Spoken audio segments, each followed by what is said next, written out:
Welcome to Moonmine Temple. Tonight, I invite you to journey through ancient wisdom that will both relax your mind and nourish your spirit. Make yourself comfortable, let your body sink deeper into your bed, and allow your breathing to find its natural rhythm. As you settle in, I'll share timeless Zen stories that reveal the hidden purpose behind the connections in our lives. Each tale offers a unique perspective on how we grow through our relationships with others. Our first story takes us to a mountain monastery where a young seeker discovers why certain people enter our lives exactly when we need them. The purpose of connections. People never enter our lives by chance. Buddha once said, "Everything that has a beginning has an ending. Make your peace with that, and all will be well." This timeless truth reminds us that all connections in our lives, whether brief encounters or lifelong bonds, have their season and purpose. Tonight's story explores why people enter our lives at precisely the moment they're meant to. Our tale takes us to a peaceful mountainside monastery in ancient Japan, where cherry blossoms dance on gentle spring breezes, and the boundary between earth and sky seems to disappear in the morning mist. Here, among the temple bells and meditation halls, we find wisdom about the invisible threads that connect us all. In this remote monastery lived an elderly monk named Hotaka. Despite being well into his 80s, his eyes still sparkled with the clarity of mountain lakes, reflecting wisdom gathered through decades of meditation and contemplation. Unlike many monks who sought complete solitude, Hotaka believed that our connections with others were essential pathways to understanding the deeper nature of existence. In the web of life, he often told his students, each thread touches countless others. There are no isolated strands. One particularly beautiful spring morning, as pink cherry blossoms swirled around his meditation spot beneath an ancient tree, Hotaka noticed a young man approaching the monastery gates. The visitor moved with determination in his steps but uncertainty in his eyes. Hotaka recognized that particular look, the expression of someone carrying a question too heavy for their heart to bear alone. The young man, named Hiroshi, had traveled 17 days from a coastal village far to the south. Though he had never met Hotaka before, something had drawn him to this particular monastery, to this particular teacher. Later, he would describe it as a feeling like being called by a voice I couldn't quite hear, but somehow understood. It was as though an invisible current had carried him there, much like Buddha taught. Everything arises from causes and conditions. Nothing exists entirely alone. After being welcomed and offered tea to refresh himself after his journey, Hiroshi finally gathered the courage to ask the question that had driven him across mountains and valleys to find this monastery. "Master Hotaka," he began, bowing respectfully, "I've been troubled by something I cannot explain. Throughout my life, I've noticed that sometimes when I meet people, I feel an immediate connection, a sense of recognition, as if I've known them before in some forgotten time. With others, I feel an immediate unease, a shadow crossing my spirit without clear reason." Hiroshi paused, searching for the right words. Do people come into our lives merely by chance? Or is there some invisible pattern I cannot see? Hotaka studied the young man's earnest face, noting how the dappled light filtering through the cherry blossoms created patterns of light and shadow across his features. For several moments, he remained silent, allowing Hiroshi's question to resonate in the space between them, like the lingering sound of a temple bell. "People never enter our lives by accident," Hotaka finally replied, his voice carrying the texture of weathered stone, gentle yet unyielding in its certainty. "This truth lies deeper than the deepest ocean and reaches higher than the tallest mountain. Each encounter is a thread in an invisible tapestry that began to be woven long before you drew your first breath." The Buddha taught us that, in this world, we are all connected. We have been each other's mothers, fathers, sisters, and brothers in countless past lives. This is not merely poetic language, but the actual nature of our existence. Rising slowly, his joints remembering the passage of 84 winters, Hotaka gestured toward the sky, above the monastery garden. "Observe the birds, young Hiroshi. They appear to fly freely, charting their own course through the endless blue. Yet each is supported by invisible currents of air that guide and shape their journey. We too are carried by currents invisible to the eye, the flowing rivers of karma, intention, and connection that began long before this life and continue beyond it. Nothing in this world happens without cause. No encounter is without purpose. As Buddha said, nothing ever exists entirely alone. Everything is in relation to everything else." Hiroshi considered this, watching the graceful movement of birds against the spring sky. The concept wasn't entirely new to him. Village elders had spoken of karma and interconnection, but he had never before considered how these invisible laws might be actively shaping the relationships in his life. "But Master," he asked, "if nothing is by chance, then why do some people bring such difficulty into our lives? Why do some connections feel like blessings, while others feel like burdens?" Hotaka smiled gently and motioned for Hiroshi to follow him into the monastery garden. The garden was a carefully tended masterpiece of simplicity, stones arranged with purpose, plants placed with intention, each element in harmonious relationship with all others. Morning dew still clung to leaf and petal, transforming ordinary plants into jeweled wonders in the early light. "Imagine your life as a garden," Hotaka said, gesturing to the space around them. "Every person who crosses your path is like a seed planted by the hand of destiny. Some grow like magnificent trees that provide shade and shelter through many seasons of your life." He pointed to a majestic maple that had clearly witnessed the passing of many generations. "Others," he continued, gesturing to a patch of wildflowers near the garden wall, "bloom brilliantly but briefly, present for just a season before they return to the earth. Yet their beauty changes you, and the garden remembers their presence in the soil itself." Hiroshi nodded, beginning to understand. He thought of the village elder who had guided him through childhood after his father's passing, a sturdy, reliable presence like the maple tree. And he remembered a traveling musician who had stayed in his village for just 3 days, yet whose songs had awakened in Hiroshi a longing for something beyond the boundaries of his small fishing community. They walked in silence for a moment, following a winding stone path that led to a small stream running through the garden. Hiroshi knelt beside the clear water, watching his reflection ripple and transform with the current.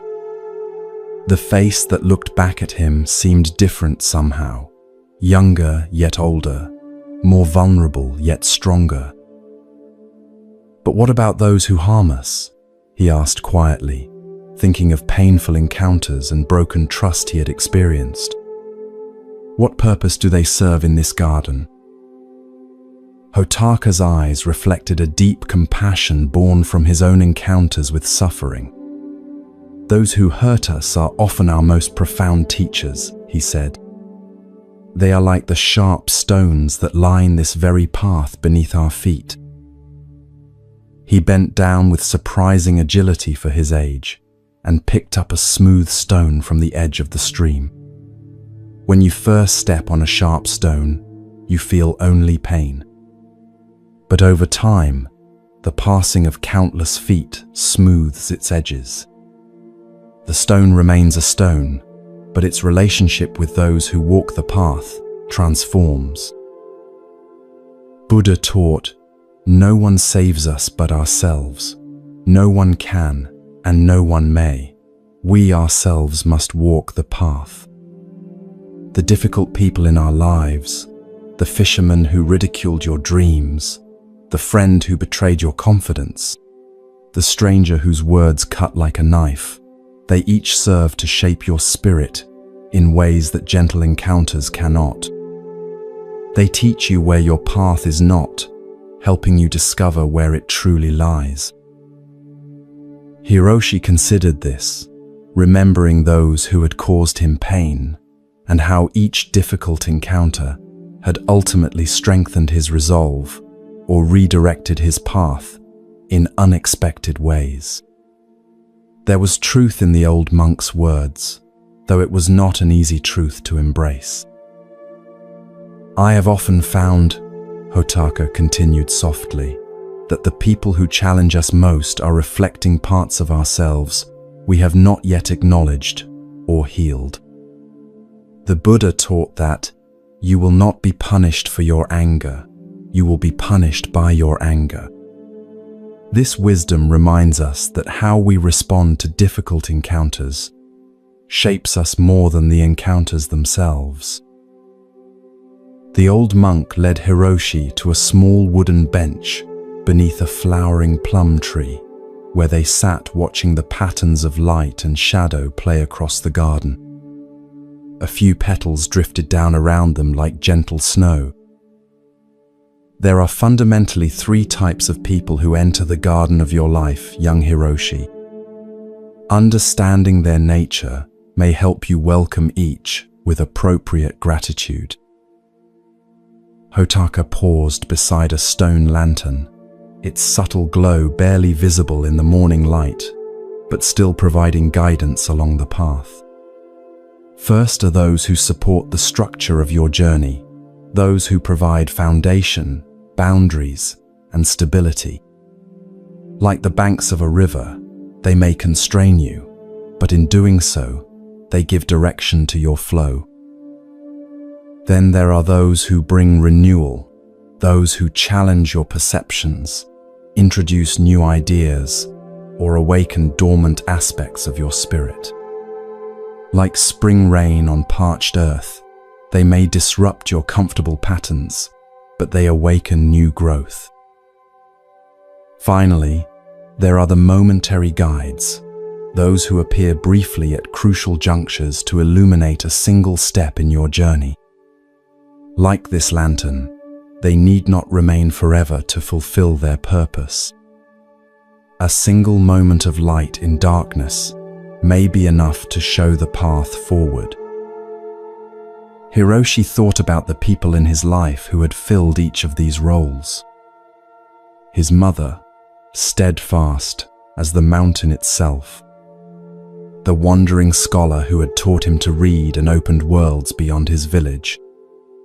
The old woman at the crossroads who had given him directions to this very monastery with such conviction that he had not doubted his path, even when the way grew difficult. "I begin to understand," Hiroshi said. "But Master, how can I know which connections to nurture and which to release? How do I discern the purpose of each person who enters my life?" Hotaka considered this question carefully before responding. The Buddha offered guidance when he said, "In the end, only three things matter: how much you loved, how gently you lived, and how gracefully you let go of things not meant for you. This wisdom points to the heart of your question. Notice how each connection affects the garden of your spirit. Does this person's presence help beneficial qualities take root and grow? Or do they trample what is tender and beautiful within you? Your own inner wisdom will speak if you learn to listen. They sat in companionable silence for a time, watching the play of light and shadow across the garden as clouds passed overhead. Hiroshi felt something shifting within him, a new perspective forming, like mist clearing from a valley to reveal the landscape below. "There is one more thing," Hotaka said finally. "Just as others enter your garden with purpose, so too do you enter theirs. In some lives, you are the sturdy tree providing shelter. In others, you are the brief but brilliant bloom that awakens beauty. And in still others, you may be the challenging stone that ultimately smooths to become a step on someone else's path." The Buddha taught, thousands of candles can be lit from a single candle, and the life of the candle will not be shortened. Your presence in the lives of others can illuminate without diminishing your own light. Remember this, and move mindfully through the gardens you enter. As the day progressed, Hotaka shared more of the Buddha's wisdom about human connection. He spoke of how attachments can become suffering when we cling too tightly to relationships that have served their purpose. He explained the difference between love that liberates and desire that binds.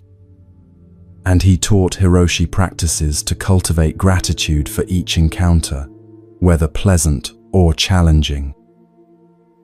When evening approached, casting long shadows across the monastery grounds, Hiroshi prepared to continue his journey. Though he had intended to stay only long enough to ask his question, he now felt reluctant to leave the peaceful presence of the old monk. "I have one final question, Master Hotaka," Hiroshi said, as they stood at the monastery gate. "How can I remember these teachings when I return to the busy world below, where it's so easy to believe that encounters are merely random and relationships are simply what we make of them?" Hotaka smiled and reached into his robe, removing a small pouch. From it, he took 3 small items: a perfectly smooth stone from the stream, a dried cherry blossom, preserved between layers of thin paper, and a tiny carved wooden lantern, no larger than Hiroshi's thumb. "Keep these with you," the monk said, placing them in Hiroshi's palm and gently closing his fingers around them. "When you doubt the purpose in your connections, when you question why someone has entered your life, remember the 3 types of encounter and look for the teaching each brings. And remember the Buddha's words, if you light a lamp for someone else, it will also brighten your path. The connections we nurture illuminate our way forward, even when the path seems dark." With these words, Hotaka bowed to Hiroshi, a gesture of respect from teacher to student, but also an acknowledgement between 2 travelers on the same endless path. Hiroshi returned the bow deeply, feeling a profound gratitude for this encounter that had changed him in ways he was only beginning to understand. As Hiroshi descended the mountain that evening, the small treasures secure in his pocket, he found himself noticing each person he passed on the road with new awareness.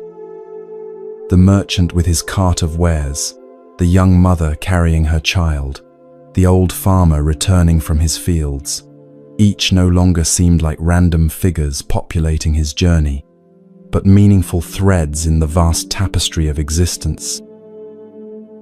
In the years that followed, Hiroshi would often return to the monastery to visit Hotaka and deepen his understanding of the Buddha's teachings. Eventually, he became a respected teacher in his own right, known especially for his wisdom about human connection and the purpose behind each encounter in our lives. When asked by his own students about the most important teaching he had received, Hiroshi would smile and say, "People do not come into our lives by chance. Each encounter is a seed planted in the garden of your spirit. Some grow into mighty trees, others into beautiful flowers, and still others become the stones that form your path. But none are without purpose, and all contain the potential for awakening." And on his meditation cushion, Hiroshi would still hold the 3 small gifts from Hotaka, now worn smooth with decades of contemplation, and remember the day his own journey of understanding truly began, with a question carried up a mountainside to a monk beneath a cherry tree. As we end this story, I invite you to reflect gently on the connections in your own life. Who have been the sturdy trees providing shelter through your storms? Who have been the brilliant but brief blossoms that transformed your perception? And who have been the challenging stones that ultimately guided your steps toward growth? Buddha taught that every human being is the author of his own health or disease. Similarly, we co-create the meaning in our relationships, finding the lessons each connection offers us. As you drift towards sleep, consider that every person in your life, past, present, and yet to come, arrives with perfect timing, carrying lessons your spirit is ready to receive. May you rest peacefully, held in the web of connection that supports us all, even in our dreams.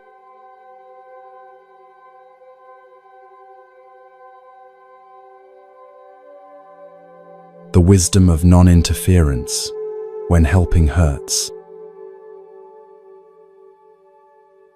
As the gentle light of dawn filters through the branches of ancient cedar trees, we find ourselves approaching a serene valley monastery known for its teachings on mindful action. Take a slow, deep breath as we transition to this new setting.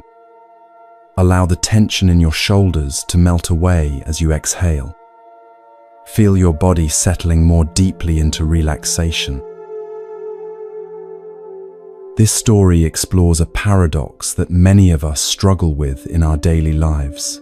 Sometimes our well-intentioned efforts to help others can actually cause harm. The Buddha expressed this wisdom beautifully when he said, "If you want others to be happy, practice compassion. If you want to be happy, practice compassion." But what does true compassion look like? Is it always rushing in to fix others' problems? Or might there be a deeper wisdom in knowing when to step back? In this peaceful monastery surrounded by flowing streams, lived the respected monk Noro, whose practical wisdom drew seekers from distant provinces. Unlike many spiritual teachers who spoke in riddles, Noro offered guidance that anyone could apply to everyday challenges. Villagers and fellow monks alike sought his counsel when faced with difficult decisions or relationships that had become tangled like fishing nets. One crisp autumn morning, as red maple leaves danced on the breeze outside the meditation hall, a group of Noro's students gathered for his weekly teaching. Among them sat a young monk named Takashi, whose troubled expression caught Noro's attention immediately. "Today," Noro began, his voice gentle yet clear as a mountain stream, "we will explore a teaching that many find difficult to accept. It is the wisdom of non-interference, of knowing when helping others is truly helpful, and when it may cause unexpected harm. Several students exchanged confused glances. Surely helping others was always good. Wasn't that the foundation of their spiritual practice? Noro smiled at their puzzled expressions. Life is like a great river, he continued, and each of us is a small boat navigating its currents. How many of you have tried to steer someone else's boat without being asked? Nearly every hand in the room rose, including Takashi's, though his movement was hesitant. And how many found that their well-intended intervention created unexpected consequences? Again, most hands remained raised. Takashi's face flushed with emotion as he lowered his gaze to the wooden floor.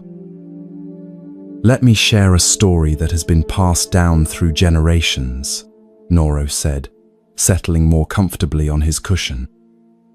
It concerns two childhood friends, Shun and Masu, who grew up together in a coastal village, much like the one many of you come from. From their earliest days, these two were inseparable, fishing together, celebrating festivals together, sharing both joys and sorrows as they grew into young men. Their bond was so strong that villagers often remarked it was like they shared one heart between two bodies. As adults, their paths diverged somewhat. Shun became a successful merchant with profitable trade routes to distant islands. Masu chose the life of a fisherman, following in his father's footsteps. Though their daily lives differed greatly, their friendship remained strong. One spring, terrible storms damaged many fishing boats and nets in the village. Masu, like many others, found himself in serious financial difficulty. The repairs to his boat would cost more than he could afford, and without it, he could not support his family. Masu was proud, however, too proud to ask for help, even from his closest friend.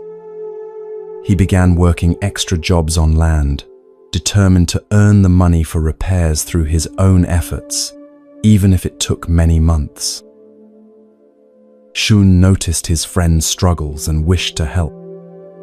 What good is my prosperity, he thought, if I cannot share it with those I care about most? But knowing Masu would refuse direct assistance, Shun devised what he believed was a compassionate plan. Without saying anything to Masu, Shun arranged to pay the boat builder in advance for all necessary repairs. He asked the craftsman to tell Masu that an anonymous village patron had created a fund to help all fishermen affected by the storm, and that his repairs would be covered through this fund.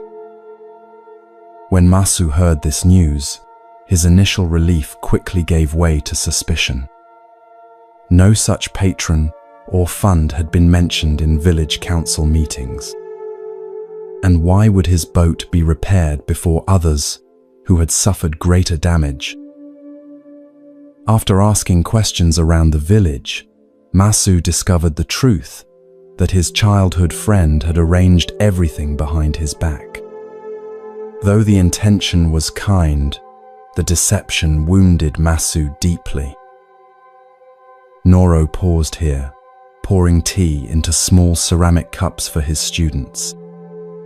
The warm aroma of green tea filled the meditation hall as he continued. When Masu confronted Shun about the secret arrangement, their conversation grew heated.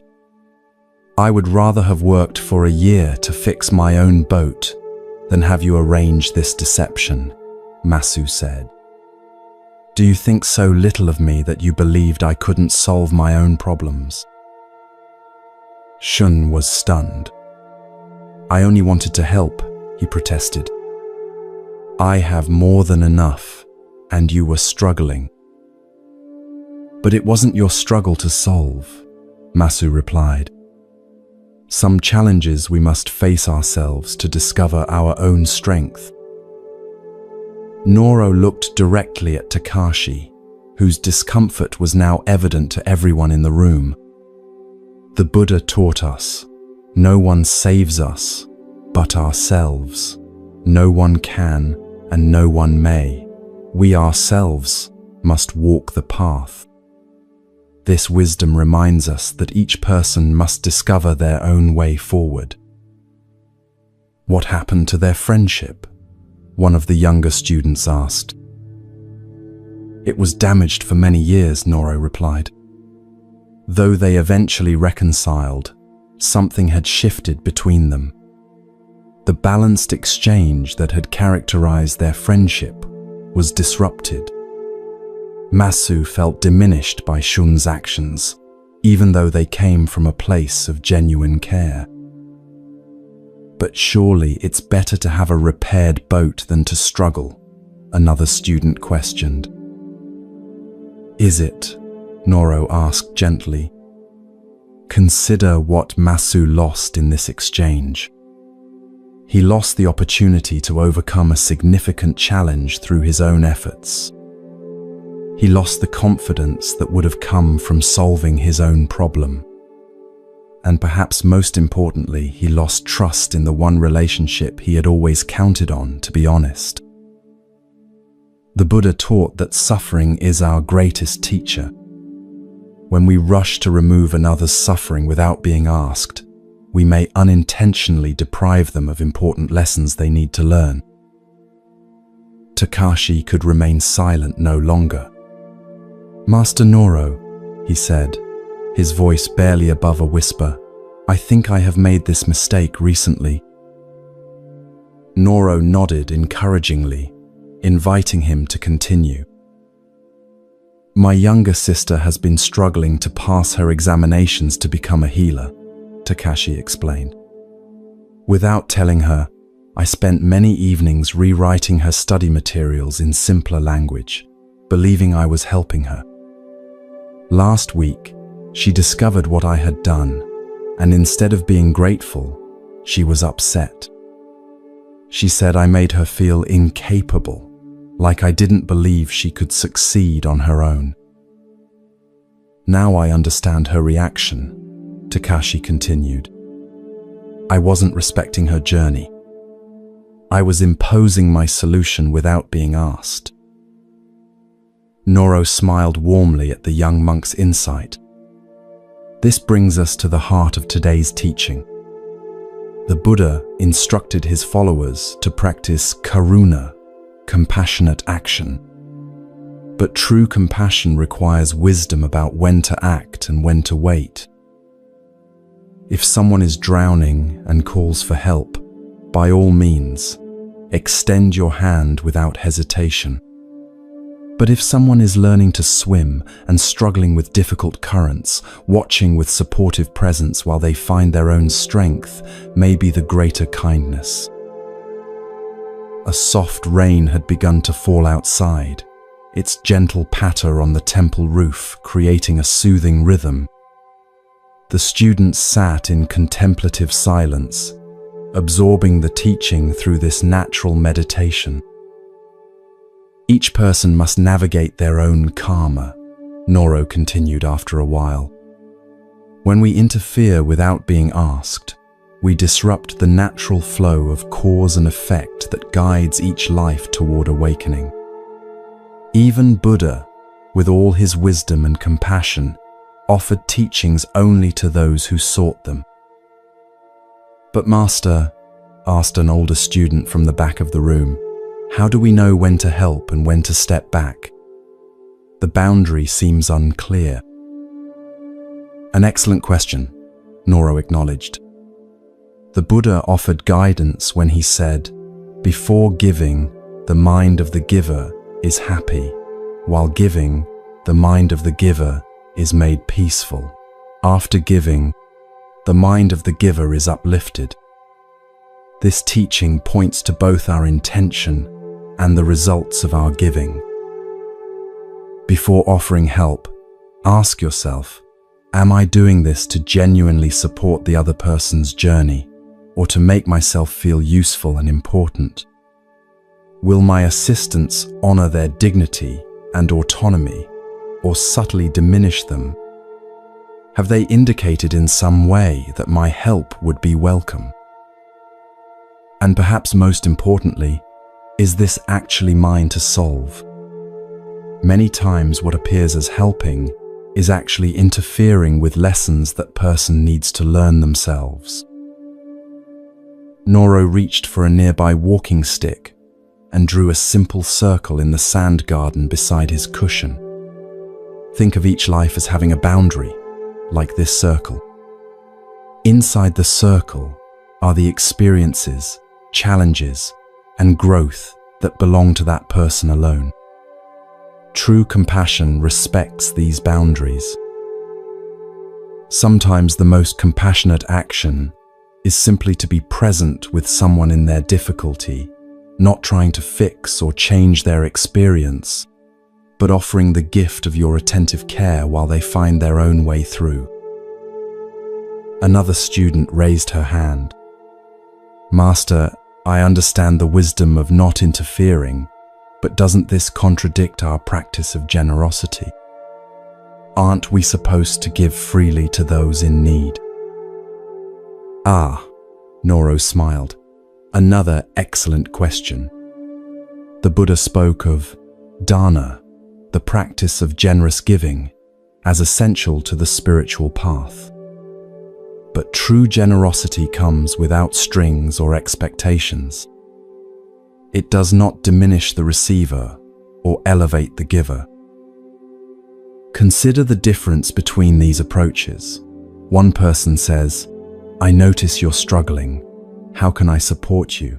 While another says, "I see your problem. Let me fix it for you." The first honors the other's wisdom and agency. The second subtly suggests they are incapable.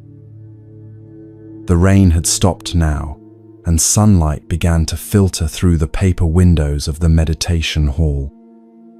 Noro rose slowly and walked to the doorway, inviting his students to follow him outside. In the monastery garden, droplets of rain still clung to leaves and flower petals, transforming the ordinary landscape into a world of tiny jewels. Noro pointed to a spiderweb stretched between two branches, each strand now visible due to the rain clinging to its delicate structure. "Nature offers us perfect examples of non-interference," he said. "See how the spider builds its web but doesn't control which insects fly into it. The web exists as an offering. The results come in their own time. When we offer our help in this spirit, creating supportive conditions without attachment to outcomes, we practice the highest form of compassion. We honor each person's right to their own journey, with all its necessary struggles and discoveries." Takashi approached Noro as the other students began to disperse. "Master, I will visit my sister tomorrow and apologize for interfering with her studies. I see now that my actions, though well-intended, came from not fully trusting her capability." "A wise recognition," Noro said, placing a gentle hand on the young monk's shoulder. "And perhaps instead of offering solutions, you might simply ask what kind of support would be most helpful to her right now. The answer may surprise you." As evening approached, casting long shadows across the monastery grounds, Noro gathered with a smaller group of senior students beneath a gnarled pine tree that had weathered countless storms over centuries. "There is a final teaching I wish to share about non-interference," he said as they settled around him. "The Buddha said, the root of suffering is attachment. This applies not only to our possessions and desires, but also to our ideas about how others should live or how situations should unfold. When we become attached to our vision of how to solve another's problem, we create suffering for both them and ourselves. We must learn to offer our wisdom lightly, like an open palm holding water, available to drink but not forced upon anyone. An old farmer who occasionally visited the monastery for teachings spoke up. "Master Noro, I have been thinking about my son as you speak. For years, I have tried to make him follow in my footsteps and take over our family farm. But his heart lies elsewhere. He dreams of becoming a carpenter. I see now that I have been trying to steer his boat without being asked." Noro nodded thoughtfully. The Buddha taught, let go of the past, let go of the future, let go of the present, and cross over to the farther shore of existence.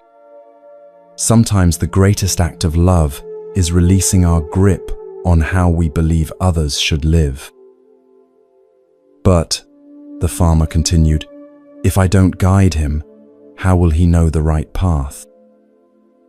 "Perhaps the right path for him is not the same as it was for you," Noro suggested gently. Buddha reminded us that each morning we are born again. What we do today matters most. Your son must discover his own way of contributing to the world, his own form of right livelihood. The farmer fell silent, contemplating this new perspective. Around the circle, others began sharing their own experiences, times when well-meaning help had caused harm, or when stepping back had allowed someone to find unexpected strength.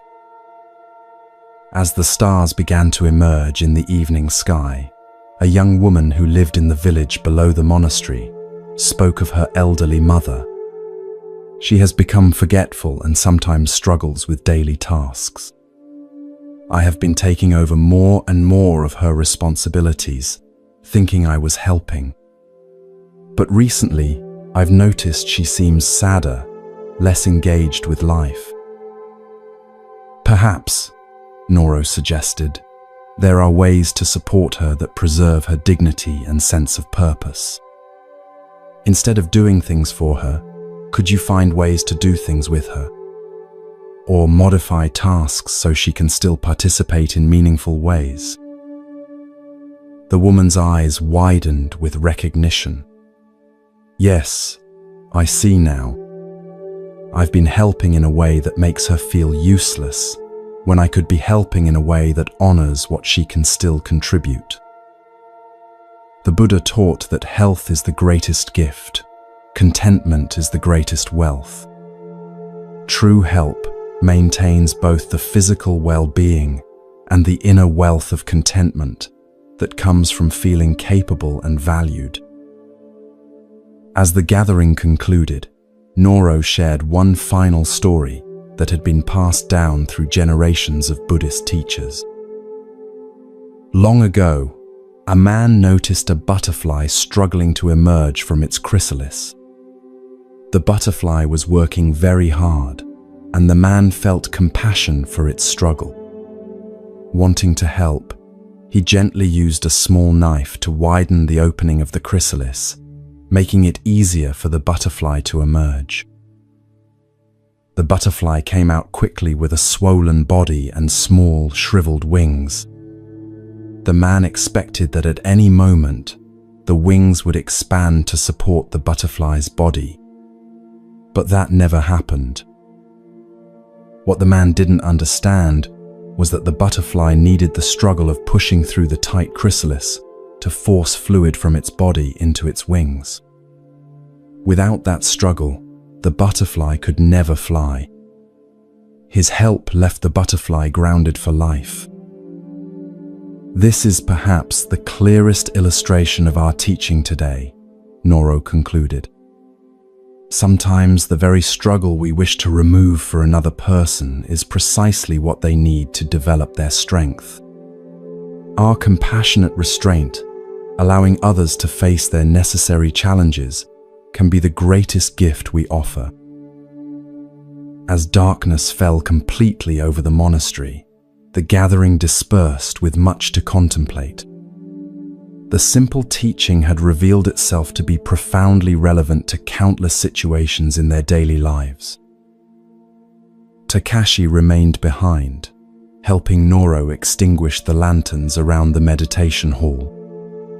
"Master," he said quietly, "I've been thinking about my sister again. If I hadn't interfered with her studies, she might have developed her own methods for understanding the difficult material, methods that would have served her better than mine." "Yes," Noro agreed. "And there's something else to consider. By struggling with the material herself, she would gain not just knowledge, but confidence in her ability to overcome challenges. That confidence might serve her even more than the information itself when she faces difficult cases as a healer." "I see that now," Takashi nodded. "The Buddha's words about being our own refuge make more sense to me. We must each discover our own inner strength." "Exactly so," Noro smiled. "The Buddha taught, just as a solid rock is not shaken by the storm, even so the wise are not affected by praise or blame. When we solve our own problems, we develop that unshakable inner foundation. As you drift deeper towards sleep, consider this ancient wisdom in your own life. Are there situations where your desire to help might actually be depriving someone of an important growth experience? Could stepping back while remaining supportively present be the greater gift in some relationships? The Buddha's teaching that all beings are the owners of their karma reminds us that each person must be allowed to navigate their own journey with all its necessary lessons. True compassion honors this reality rather than trying to circumvent it. May you rest peacefully tonight, holding this wisdom of knowing when to act and when to simply be present.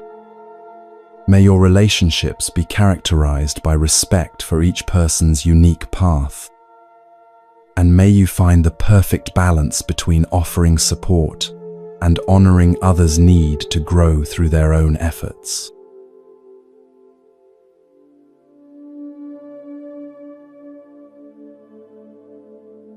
Recognizing harmful people, protecting your inner peace. As our journey continues, the peaceful glow of evening lanterns guides us to a remote mountain temple, where the air is crisp and the distant sound of rushing water creates a natural melody for meditation. Let your body settle more deeply into comfort as we explore tonight's wisdom. Feel each breath becoming slower and more rhythmic. There comes a time in everyone's life when we must learn to recognize those who may wish to harm us, not to foster suspicion or fear, but to protect our inner peace and create healthy boundaries. This ancient wisdom remains profoundly relevant in our modern world, where relationships are complex and not always what they seem. The Buddha taught, "You yourself, as much as anybody in the entire universe, deserve your love and affection." This simple teaching reminds us that caring for ourselves, including protecting ourselves from harmful influences, is not selfish, but necessary. High on a misty mountain plateau, surrounded by ancient pines and flowering plum trees, stood a secluded temple known for its teachings on discernment and inner protection.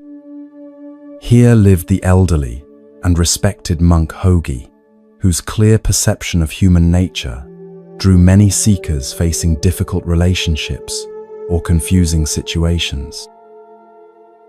One spring morning, as cherry blossoms swirled through the temple courtyard, a young woman named Shara arrived, her face reflecting both determination and distress. She had traveled for 7 days from her coastal village, seeking wisdom about a persistent problem. After being welcomed and offered tea to refresh herself after the journey, Shara was invited to speak with Master Hogi in the temple garden. The old monk's kind eyes seemed to see through superficial concerns to the deeper questions beneath. "Master Hogi," Shara began, bowing respectfully, "I've heard that you understand how to recognize people who bring harm rather than good into our lives. Please teach me this wisdom. I find myself repeatedly drawn into relationships that leave me feeling drained and diminished, yet I don't see the warning signs until great damage has been done." Hogi studied the young woman's earnest face for a moment before responding. "Before we discuss recognizing harmful people," he said gently, "I must make an important distinction. The people we might call toxic or harmful are not necessarily monsters or evil beings. They are often wounded individuals whose own pain spills onto others. This understanding doesn't mean we should endure their harmful behavior," he continued. "Rather, it allows us to respond with wisdom and compassion for them and ourselves as we create necessary boundaries." Shara nodded, absorbing this perspective. It aligned with her own intuition that many who had caused her pain weren't intentionally cruel, but rather acting from their own unhealed wounds. "Before determining someone is truly harmful to your well-being," Hogi advised, "ask yourself, why does this person behave this way? Is there something in their past or present circumstances that might explain, though not excuse, their actions? And most importantly, is there anything I might do to prevent their behavior from continuing to affect me negatively?" Only after honest reflection on these questions should you consider whether maintaining distance is the wisest choice for preserving your peace. The master invited Shara to walk with him through the temple gardens, where early spring flowers were beginning to bloom alongside carefully tended paths. The natural beauty created a perfect setting for absorbing difficult truths with a peaceful heart. "Now," Hogi said, "let me share the signs that can help you recognize when someone might be harmful to your well-being. The Buddha taught us to be lamps unto ourselves, learning to trust our own discernment rather than blindly following others. These signs will help illuminate what you likely already sense, but perhaps have been taught to ignore. The first sign to watch for is constant manipulation," he began. "Imagine someone who subtly distorts reality to achieve their goals, making you question your own perceptions and memories." Hogi stooped to point out a vine that had wrapped itself around a young tree, slowly constricting its growth. Like this vine, manipulation is often gradual and difficult to notice until significant damage has occurred. The manipulator might use lies, selective truth-telling, or emotional pressure to control you. For example, he continued, consider a colleague who tells you that others speak poorly of your work and suggests you decline an opportunity, supposedly for your own good. Later, you discover they wanted the opportunity for themselves. Their seeming concern masked their true motive of removing you as competition. Shara's eyes widened with recognition. "I worked with someone exactly like that," she said quietly. "I always felt confused after our conversations, questioning decisions I'd previously been certain about." Hogi nodded. The Buddha taught, 3 things cannot be long hidden: the sun, the moon, and the truth. Trust your confusion as a signal. When someone's words or actions consistently leave you feeling disoriented, Your inner wisdom is trying to alert you to a discrepancy between what appears to be and what truly is. They walked on, following a stream that wound through the garden. The water flowed smoothly in some places and tumbled over rocks in others, yet always continued its journey forward.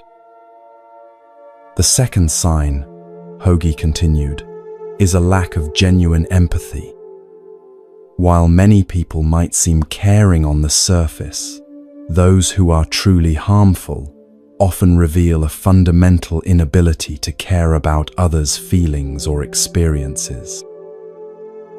This doesn't mean they never show concern, he clarified. Rather, their concern appears selectively, usually when they need something from you or when others are watching. When you're suffering and there's nothing to be gained by supporting you, their true nature becomes apparent through their indifference. Shara thought of a friend who had seemed deeply interested in her life during social gatherings but was consistently unavailable when she faced genuine difficulties. The pattern had been there all along, but she had made excuses for it rather than accepting what it revealed. The Buddha said, "There is no fear for one whose mind is not filled with desires." Those who lack empathy often view relationships primarily as transactions. What can this person do for me? When you cease to be useful for their desires, their seeming care evaporates. They paused by a stone lantern, marking a fork in the garden path. Hogi chose the route that led higher up the mountainside, where they could look out over the valley below. The physical ascent mirrored the raising of awareness that was occurring through their conversation. The third sign to be mindful of, the monk continued, is someone who habitually creates conflict. Even in situations where harmony prevails, this person seems to thrive on tension and disagreement. They may spread rumors, create misunderstandings between friends, or constantly find fault where none exists. Why would anyone want to create conflict? Shara asked, genuinely puzzled. Some people feel more secure in chaotic environments because they grew up in them, Hogi explained. Others use conflict to manipulate outcomes or distract from their own behavior. And some, sadly, enjoy the power they feel when disrupting others' peace. The Buddha taught that hatred is never appeased by hatred in this world. By non-hatred alone is hatred appeased. This wisdom doesn't mean we should continue exposing ourselves to those who sow discord. Rather, it guides us to respond without adding our own hatred to the situation as we create appropriate distance. They reached a stone bench overlooking a spectacular view of the valley. Below them, the world seemed to unfold like a living map, villages nestled among rice fields, rivers threading their way through forests, and in the far distance, the shimmer of the ocean. This broader perspective offered a perfect metaphor for the wisdom Hogi was sharing. The fourth sign, he said as they sat together, is an excessive need for control. Some people cannot allow others to make their own choices or live according to their own values. They may criticize your decisions, offer constant, unsolicited advice, or even actively interfere with your plans. I recognize this one clearly, Shara admitted. My former partner couldn't accept when I made decisions independently. He would question everything from how I dressed to which friends I spent time with, always suggesting his way was better. Yes, Hogi nodded, and such control often begins subtly, presented as care or concern, before gradually increasing until your autonomy has been seriously compromised. the Buddha taught, "No one saves us, but ourselves. No one can, and no one may. We ourselves must walk the path." Those who truly care for us respect our right to navigate our own journey, even when they might choose differently. A gentle breeze carried the scent of pine and distant flowers as they sat in comfortable silence for a few moments. Shara was processing how these insights applied to relationships in her life, both past and present. The clarity was both painful and liberating. The fifth sign, Hogi continued, is chronic dishonesty. While everyone occasionally fails to be entirely truthful, harmful people often maintain elaborate webs of deceit. They may lie even when the truth would serve them better, simply because deception has become their default way of relating to others. How can we determine if someone is chronically dishonest? Shara asked. Lies can be difficult to detect, especially from someone skilled at deception. Trust your instincts, Hogi advised. When stories don't quite align or explanations seem unnecessarily complex, your intuition often recognizes the discrepancy before your conscious mind can articulate it. The Buddha encouraged his followers to question everything, even his own teachings, and to verify truth through their own experience rather than accepting claims on authority alone.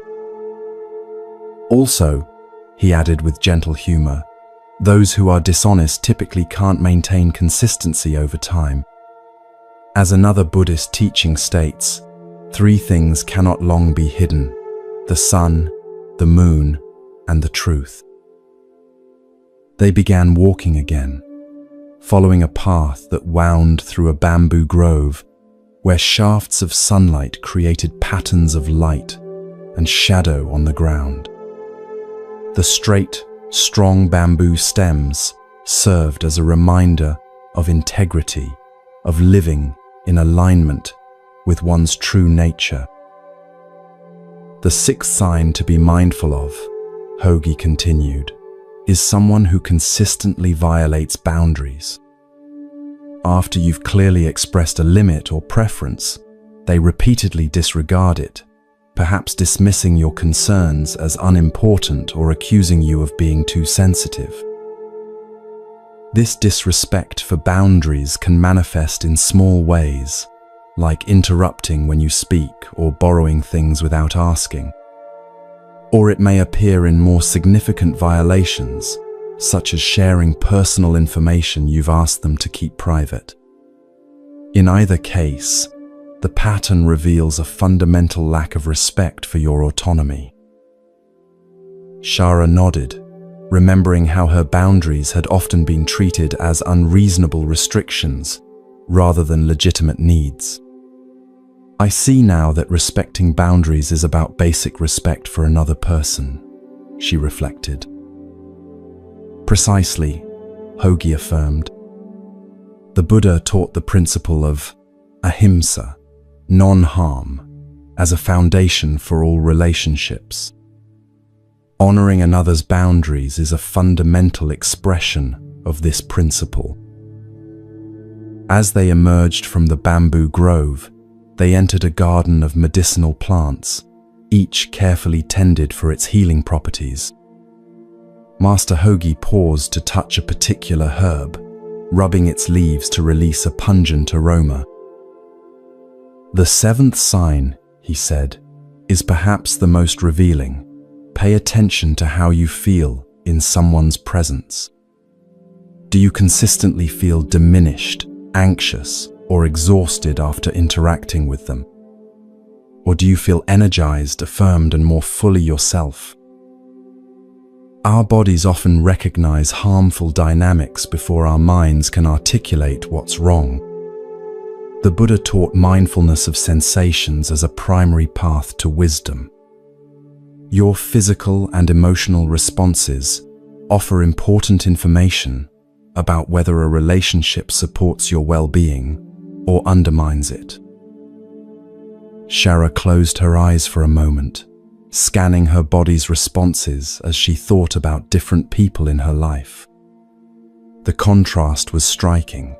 Some brought a sense of lightness and expansion, while others created immediate tension in her shoulders and a heaviness in her chest. She had been receiving these signals all along, but hadn't recognized their significance. "The final sign I'll share with you today," Hogi said, as they completed their circuit of the garden and returned to the temple entrance, "is an absence of reciprocity.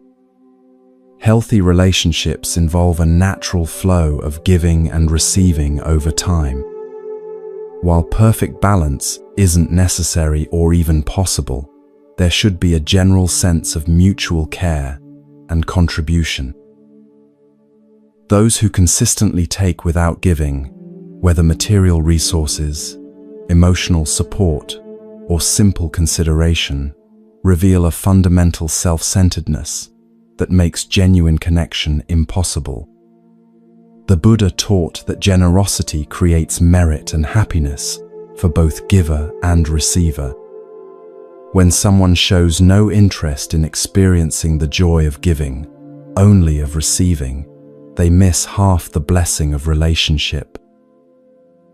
They settled on cushions in a small meditation pavilion, where the late afternoon sun created a golden glow. Shara's face showed both recognition and concern as she integrated these teachings. "Master Hogi," she asked, "now that I can better recognize harmful people, what should I do when I encounter them? Sometimes complete separation isn't possible, like with family members or colleagues." The old monk nodded, acknowledging the practical reality of her question. The Buddha offered guidance here too, teaching the middle way between harmful extremes. Neither complete entanglement nor absolute rejection is usually necessary. Instead, we can practice what I call compassionate distance. First, he explained, establish clear internal boundaries about what behaviors you will and won't accept. Then communicate these calmly and directly when needed, without accusation or blame.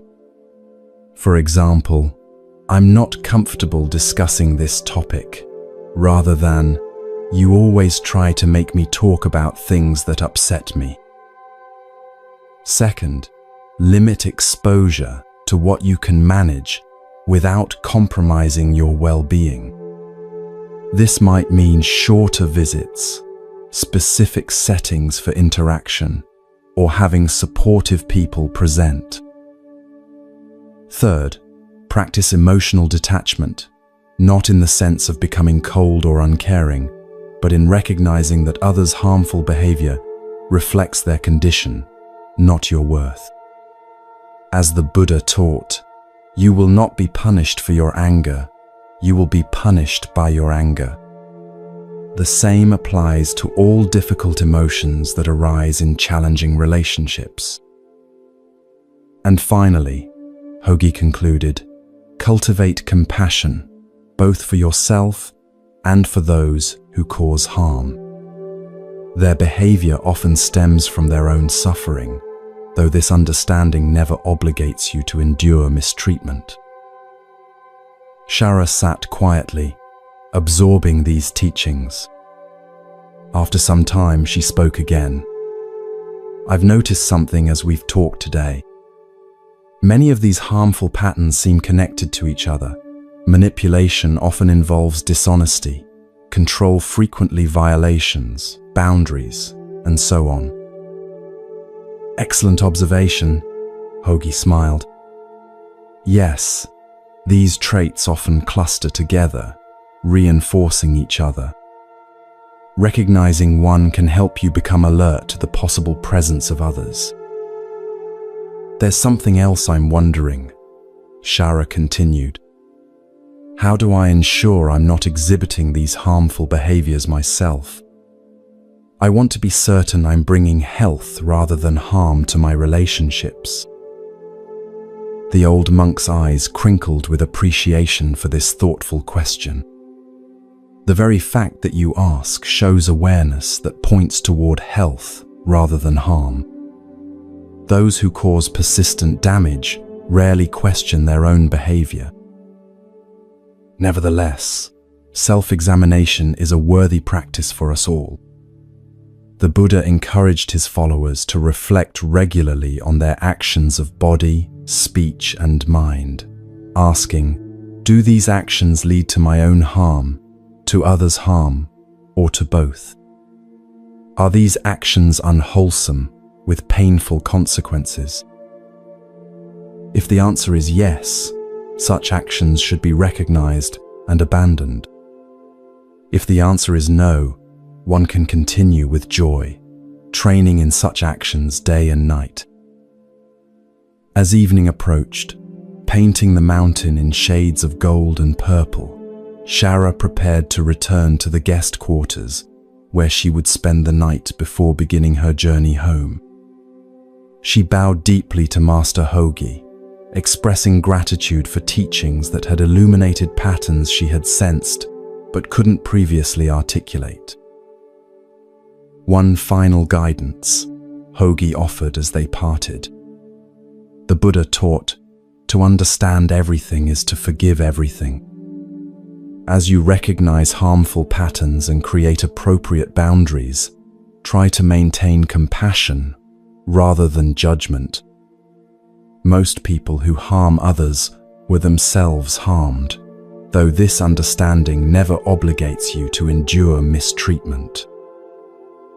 Remember too that people can change. The boundaries you create might actually help someone recognize their own harmful patterns and begin the journey toward healing. Whether they change or not, your compassionate distance creates space for your own peace and growth. In the months and years that followed, Shara applied these teachings in her daily life.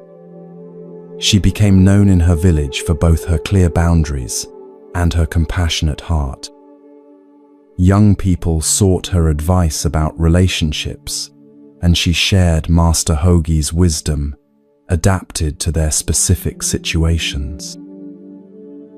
Occasionally, she returned to the mountain temple to deepen her understanding.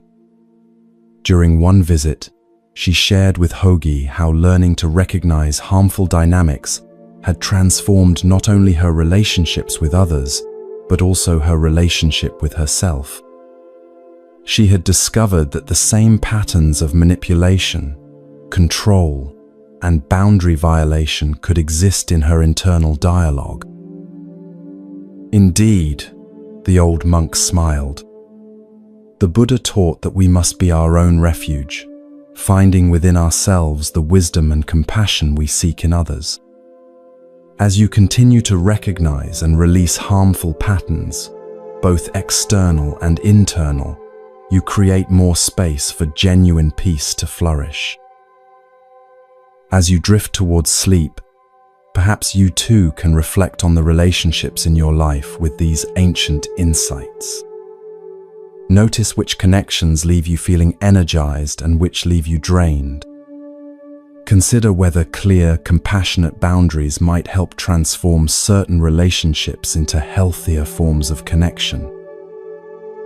The Buddha taught, you can search throughout the entire universe for someone who is more deserving of your love and affection than you are yourself, and that person is not to be found anywhere. You yourself, as much as anybody in the entire universe, deserve your love and affection. Let this wisdom guide you as you navigate your relationships, choosing connections that honor your worth and contribute to your peace.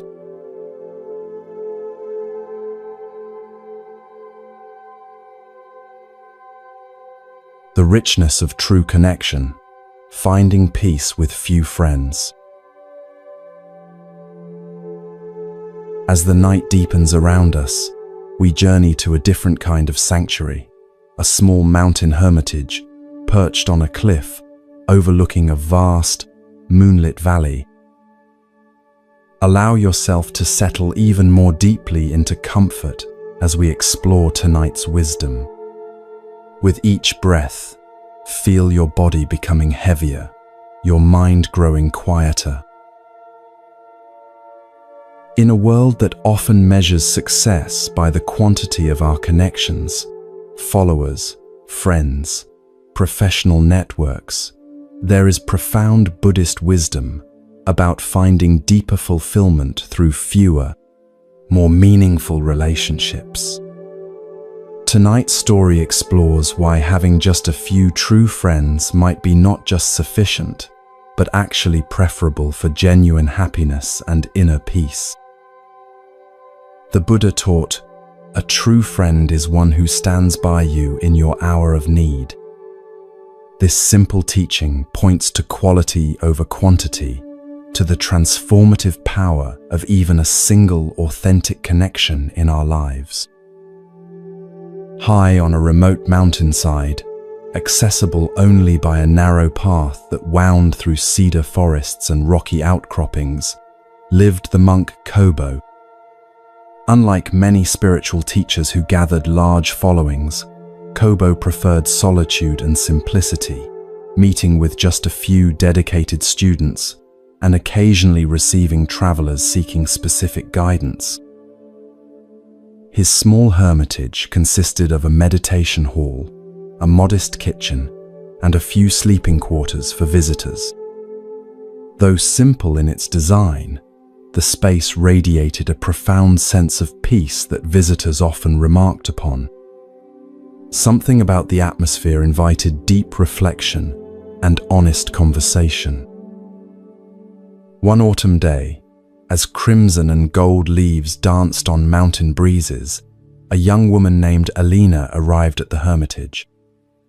She had traveled from a bustling coastal city, seeking wisdom about a problem that troubled her deeply.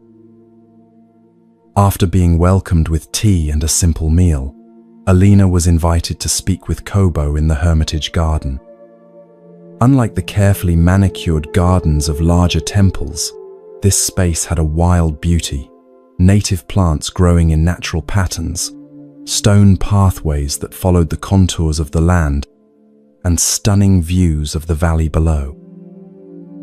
"Master Kobo," Alina began, her voice betraying her uncertainty, "I've come because something feels wrong with my life, but I cannot pinpoint what it is.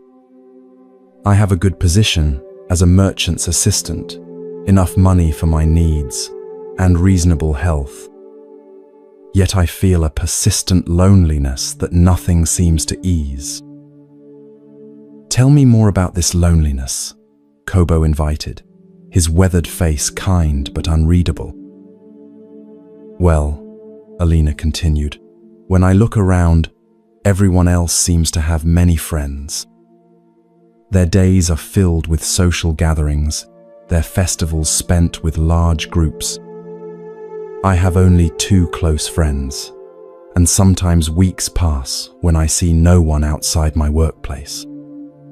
Is there something wrong with me that I cannot attract and maintain more friendships?" Kobo considered her words carefully before responding. His teaching style was never rushed. He believed wisdom emerged in the spaces between words as much as in the words themselves. "Alina," he finally said, "friendship is indeed a precious gift.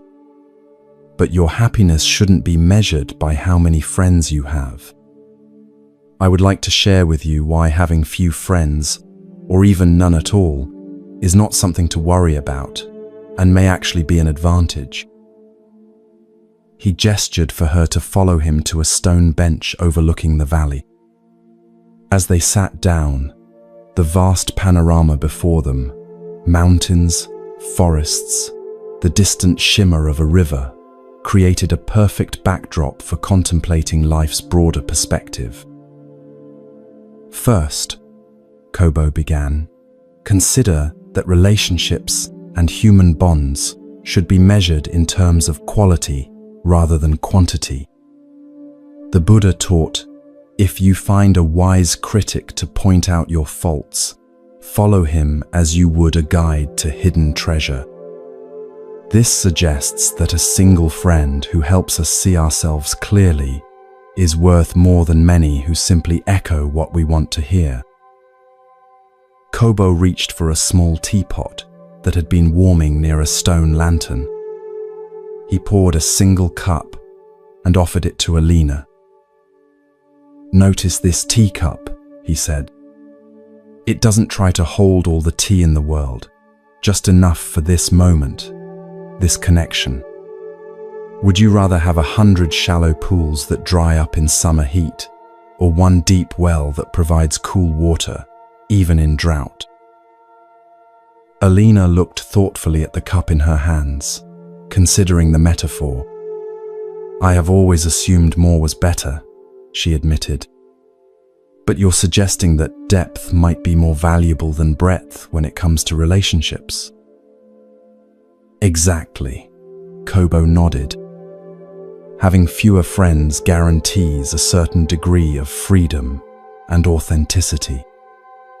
You can be yourself without restriction or external influence. Many people exhaust themselves trying to maintain a social image across numerous relationships, always appearing happy, successful, and agreeable, even when they don't feel that way. The Buddha taught, better than 1,000 hollow words is one word that brings peace. Similarly, better than 1,000 hollow connections is one relationship where you can be fully yourself, speaking truth without fear of judgment or rejection. Alina reflected on her two close friendships, with her childhood neighbor May and her cousin Jiro. With them, she never felt the need to pretend or impress. Their conversations flowed easily, moving between light-hearted banter and profound questions about life. The contrast with her more surface-level work relationships was striking. Having fewer friends allows you to focus your emotional energy on relationships that truly matter, Kobo continued. Think about how many conflicts or tensions usually occur in large groups. Each relationship requires maintenance, understanding, and occasional repair. With fewer connections, you can invest more deeply in each one, creating bonds that can withstand life's inevitable challenges. He gestured toward two ancient pine trees growing near the cliff edge, their roots visibly intertwined, their branches offering mutual support against the mountain winds. "Those trees have grown together for over 100 years, he said. "Their connection runs deep, far below what we can see. That depth gives them stability that a forest of saplings with shallow roots could never provide." Kobo paused, allowing Alina time to absorb this perspective. The sound of wind through the valley created a gentle background melody to their conversation. "Another benefit," he continued after a while, "is that having fewer social obligations creates space for solitude, something essential for self-discovery and spiritual growth." The Buddha himself left his community for extended periods of solitary meditation. It was in these quiet moments, not in constant social engagement, that he found enlightenment. In the tranquility of your solitude, you can discover hidden passions, latent interests, or unexplored talents. You are not limited by others' expectations or opinions. This allows you to grow in surprising ways that might never emerge in a life filled with constant social activity. Alina thought about her private joy in calligraphy, hours spent practicing the perfect brush stroke, losing herself in the flow of ink across paper. She had never shared this passion with anyone but May and Jiro. The solitary practice brought her a satisfaction unlike anything else in her life. "I do treasure my quiet evenings," she admitted. "Yet I still feel something is wrong with me for not having more friends, like everyone else seems to." "Ah," Kobo smiled gently, "but what is everyone else really experiencing?" The Buddha cautioned against comparing ourselves to others, noting that we see only their external circumstances, not their internal reality. Many people with numerous social connections still feel profoundly lonely because those relationships lack depth and authenticity. They perform themselves rather than being themselves. The laughter you hear at crowded festivals often masks inner emptiness that quieter souls like yourself might actually be addressing more honestly. The sun was beginning to set now, painting the valley in shades of amber and purple. A cool breeze carried the scent of pine and distant wood smoke. Kobo and Alina sat in comfortable silence for a time, watching the transformation of light across the landscape. "Having fewer close ties allows for greater freedom in life choices," Kobo said after a while. "Imagine receiving an opportunity to study with a master calligrapher in a distant province. With few attachments, you could follow this calling without the complicated web of obligations that might otherwise hold you back." The Buddha taught that attachment is a primary source of suffering. This doesn't mean we should avoid meaningful connections, but rather that we should hold them lightly, allowing both ourselves and others the freedom to follow our true paths. Alina nodded, remembering how her friend May had recently moved to pursue her dream of becoming a healer. Though Alina missed her daily presence, their friendship had easily accommodated the change. They now exchanged letters full of deeper reflections than their previous casual conversations had contained. The distance had, paradoxically, created a new dimension of intimacy. "There's something else to consider," Kobo added. "People who are content with fewer friends often possess certain admirable qualities.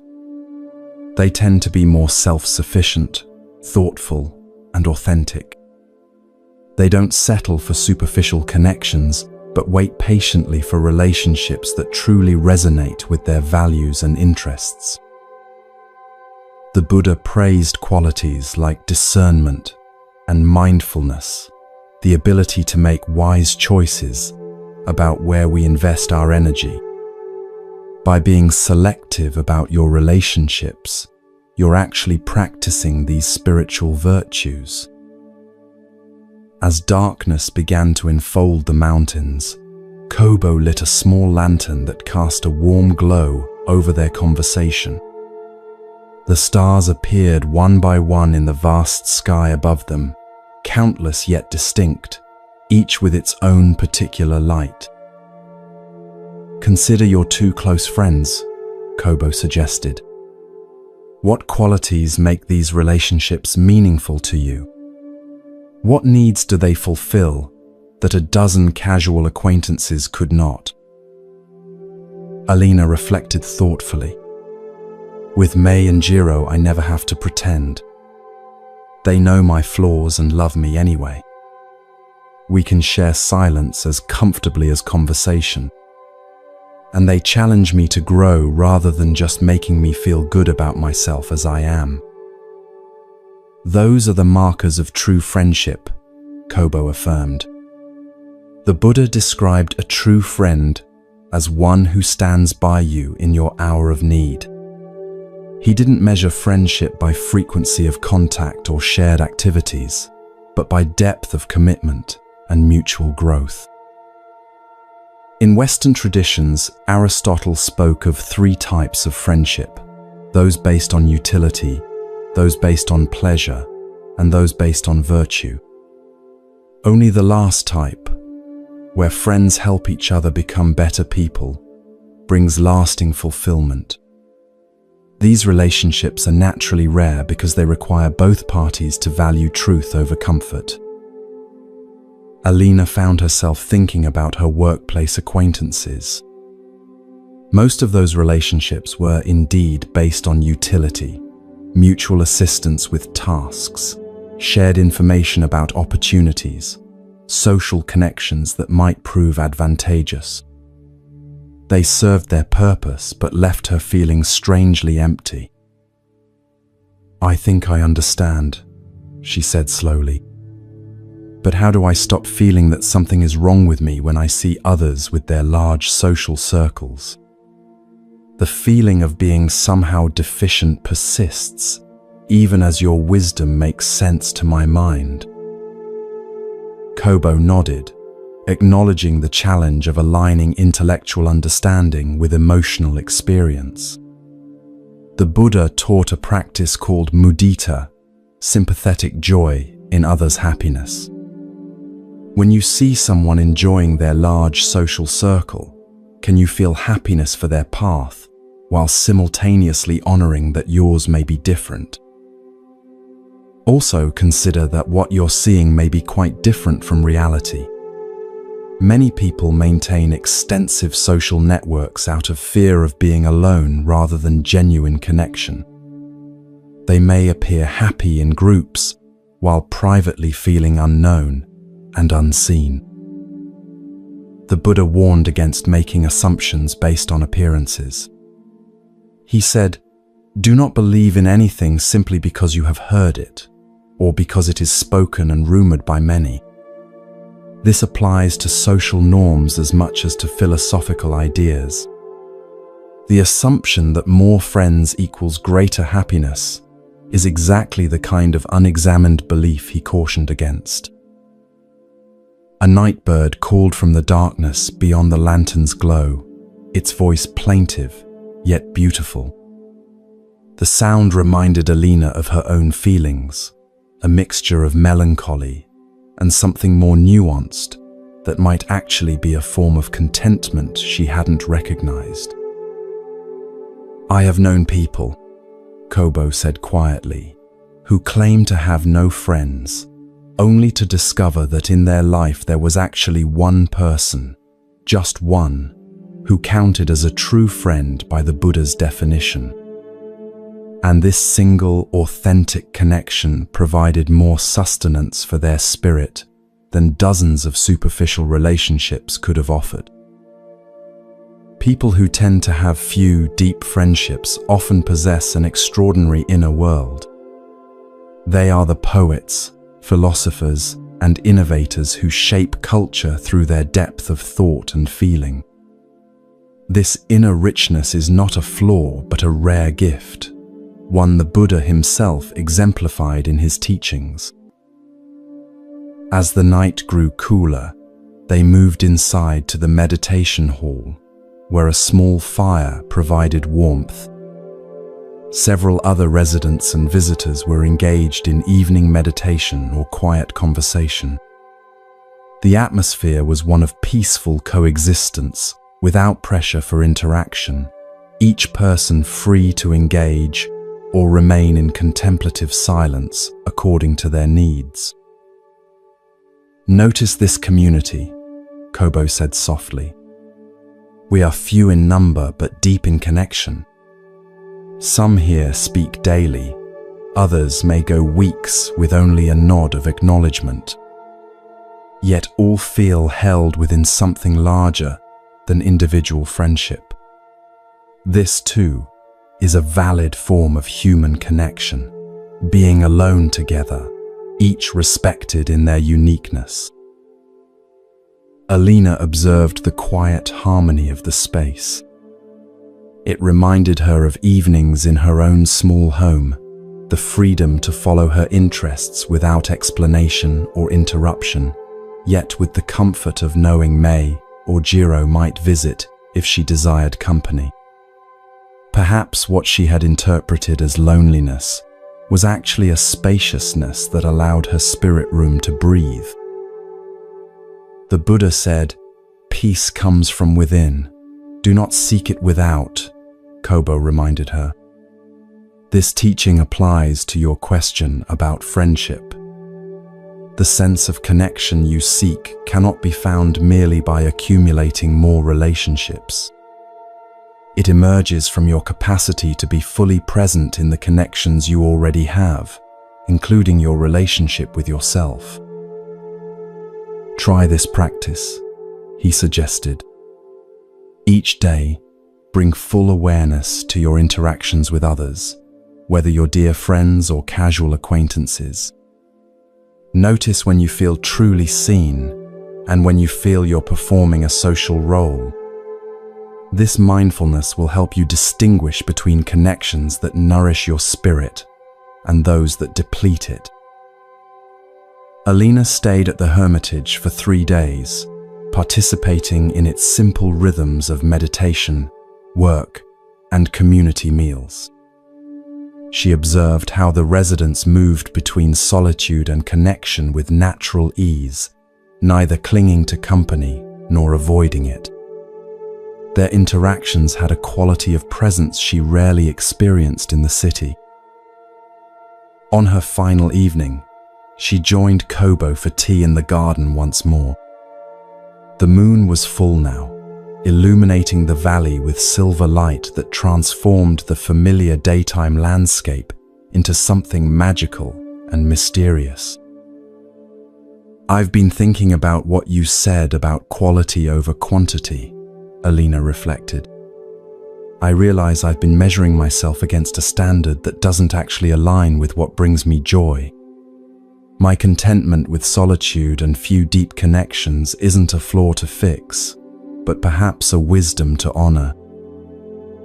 Kobo smiled, pleased with her insight. The Buddha taught that true happiness comes not from getting what we want, but from wanting what we already have. Your two authentic friendships, combined with your rich inner life, provide exactly the nourishment your particular spirit needs. Remember always that your sensitivity, which makes large social gatherings draining rather than energizing, is actually a gift. It allows you to perceive nuances others miss, to create art that speaks to the heart, and to offer the rare gift of true presence to those fortunate enough to be counted among your friends. As Alina prepared to depart the next morning, Kobo offered one final teaching. The Buddha said, "Happiness is not having much but giving with a full heart." Perhaps the measure of friendship is not how many people you know, but how fully you give yourself to those connections that genuinely matter. In the years that followed, Alina remained content with her small circle of deep friendships.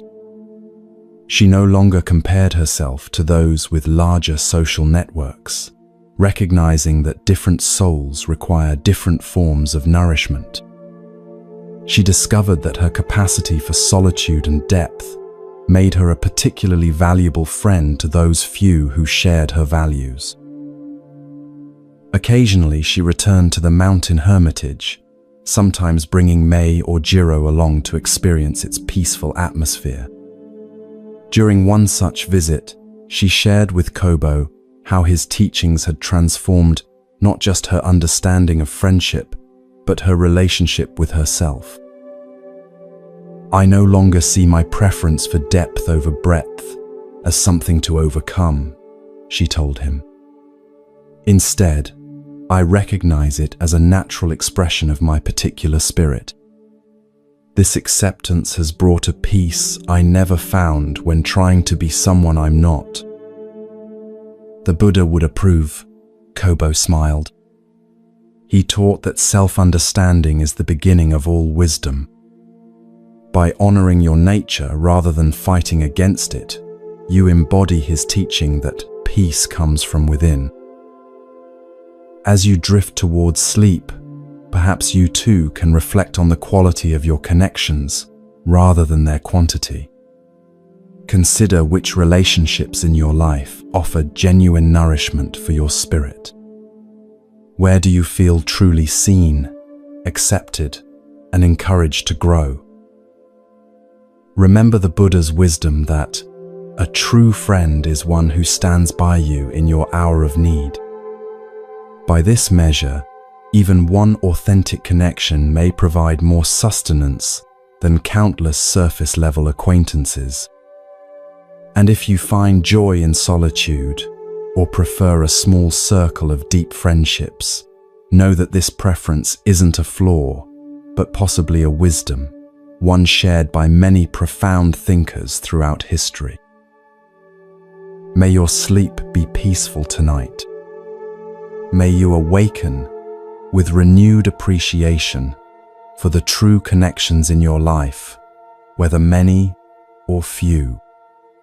And may you find contentment in being exactly the type of friend your unique spirit is designed to be.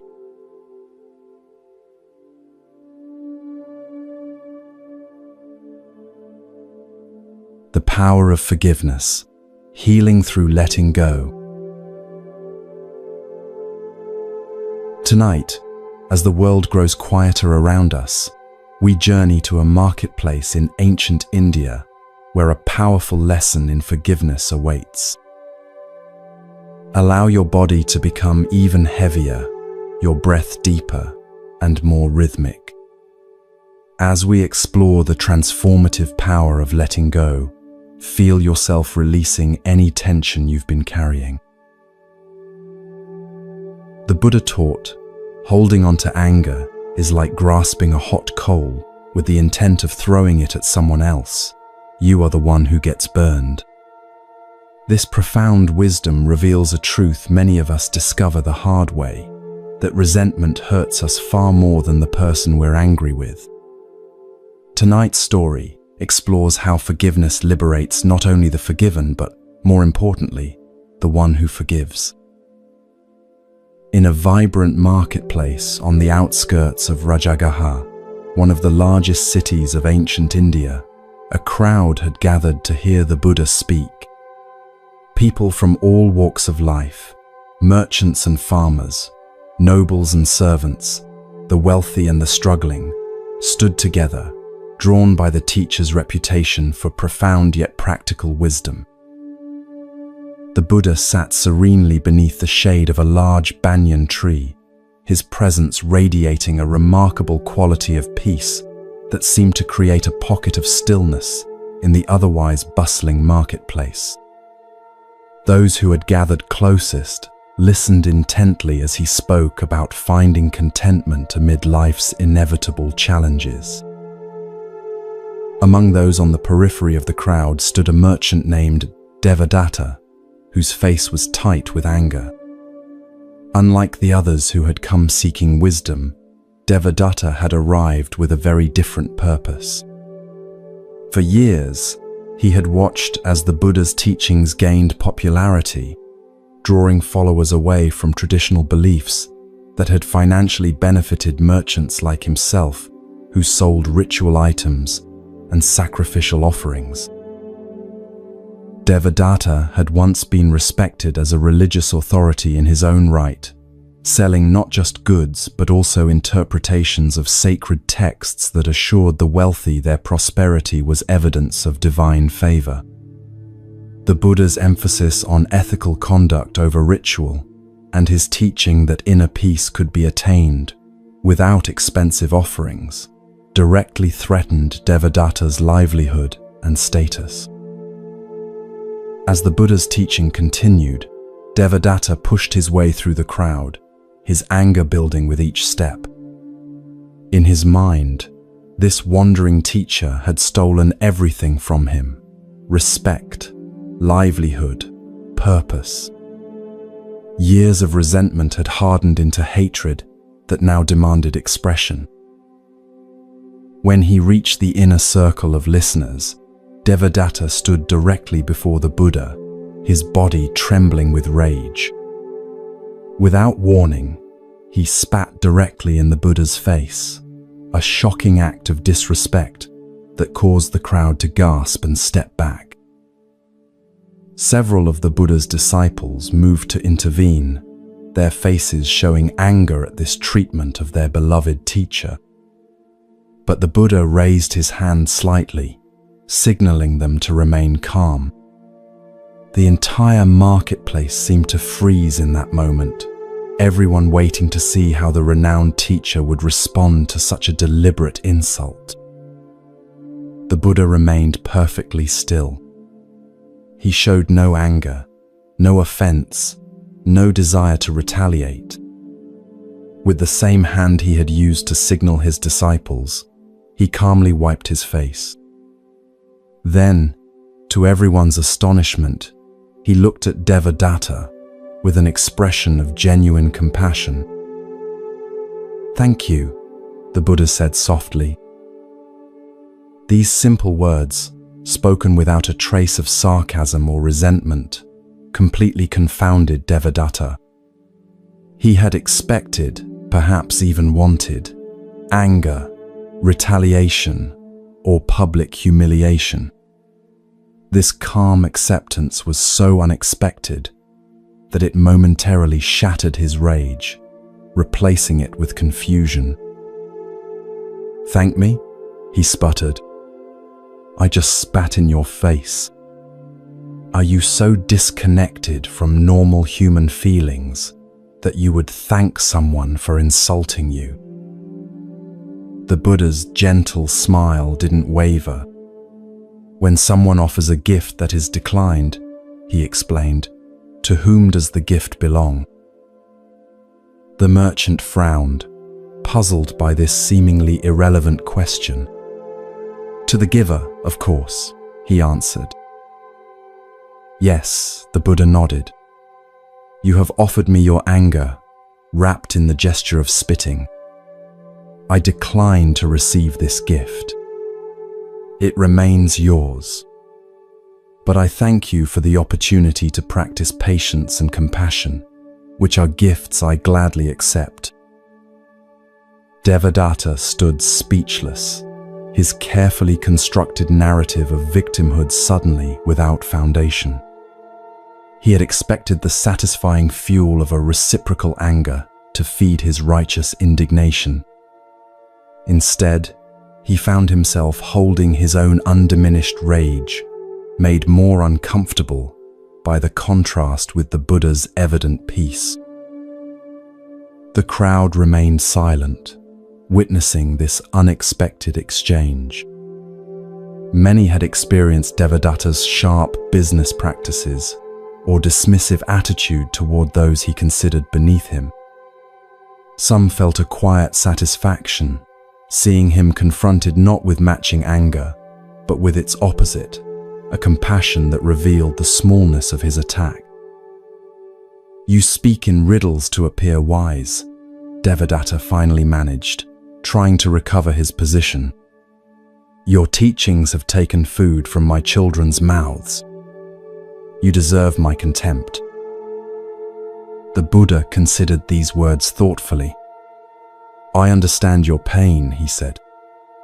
"When ways of living that have supported us for years are threatened, fear naturally arises.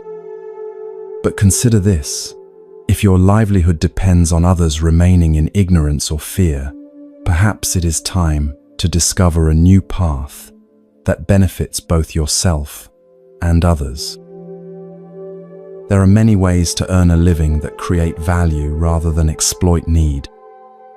Your intelligence and knowledge of sacred texts could be directed toward teaching ethics and wisdom rather than selling false promises.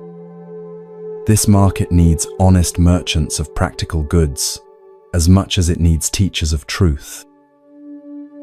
Something in the Buddha's words, perhaps their lack of condemnation combined with their honest assessment, penetrated Devadatta's armor of anger. For the first time, he faced the possibility that his rage might be misdirected, covering a deeper fear about his own choices. Without another word, Devadatta turned and pushed his way back through the crowd, which parted silently to let him pass. His face no longer showed anger, but confusion and, perhaps, the first glimmer of reflection. The Buddha returned to his teaching, as if nothing unusual had occurred, but many in the audience found their attention divided between his words and the departing figure of Devadatta. They had witnessed something remarkable, not just an insult declined, but a demonstration of how freedom from reactivity creates space for genuine compassion. That night, Devadatta could not sleep. He paced his modest home long after his family had retired, replaying the marketplace encounter in his mind. Each time he remembered the Buddha's calm response to his provocation, he felt increasingly uncomfortable with his own behavior. The contrast between his burning anger and the Buddha's evident peace made clear which state was preferable. By morning, something had shifted within him. The anger that had defined his days for so long had begun to feel like a heavy burden he was tired of carrying. With the first light of dawn, he made a decision that surprised even himself. The Buddha and his disciples were still encamped at the edge of the city, where many would come to receive teachings over the course of their stay. When Devadatta arrived, he found the Buddha sitting beneath the same banyan tree, though the crowd today was smaller, mostly serious students, rather than curious onlookers. Approaching with none of the previous day's aggression, Devadatta stopped at a respectful distance and bowed deeply. The Buddha looked up, recognition in his eyes but no trace of yesterday's confrontation in his manner. He gestured for Devadatta to come closer. "I could not sleep," Devadatta began, his voice stripped of its earlier hostility. "Your response to my disrespect has shown me the ugliness of my own anger. I am ashamed of my behavior and ask your forgiveness." The Buddha regarded him thoughtfully. "There is nothing to forgive," he said gently. "The man who stood before me yesterday, burning with rage, is not the same man who stands before me now, seeking understanding. That man exists only in memory. Yesterday's actions arose from yesterday's understanding," the Buddha continued. "Today you have new understanding, and so new actions become possible. This is the nature of impermanence. Nothing remains fixed, including who we are and what we are capable of." Devadatta had prepared himself for a difficult conversation, perhaps involving penance or reparations. This immediate acceptance, this suggestion that forgiveness wasn't even necessary because the offense belonged to a self that no longer existed, was both confusing and liberating. "But I remember what I did," Devadatta said, "even if you choose not to hold it against me." "Yes," the Buddha acknowledged. "Memory remains, and with it, the opportunity to learn. But memory need not become a chain binding us to past identities. Each moment offers the freedom to choose again, to become someone new." The Buddha invited Devadatta to sit beside him in the shade of the banyan tree. For the next hour, they spoke not as adversaries, but as two humans exploring the nature of anger, forgiveness, and transformation. The Buddha's disciples, observing from a distance, marveled at how yesterday's antagonist had so quickly become today's earnest student. Anger arises when we believe a story about how things should be, rather than accepting how they are, the Buddha explained. You believed your livelihood and status should remain unchanged, and when my teachings threatened that expectation, anger was the natural result. But your anger did not change reality. It only added suffering to an already difficult situation. This is why I teach that forgiveness is not primarily for the benefit of others, but for ourselves. When we forgive, we put down the hot coal of anger we've been carrying. Devadatta considered this carefully. I have been angry for so long that it became part of my identity, he admitted. Without it, I'm not entirely sure who I am. The Buddha smiled with understanding. This is a common fear that keeps many bound to old patterns. But consider how a snake must release its grip on its old skin to grow. In the space between identities, between who you were and who you are becoming, true freedom can be found.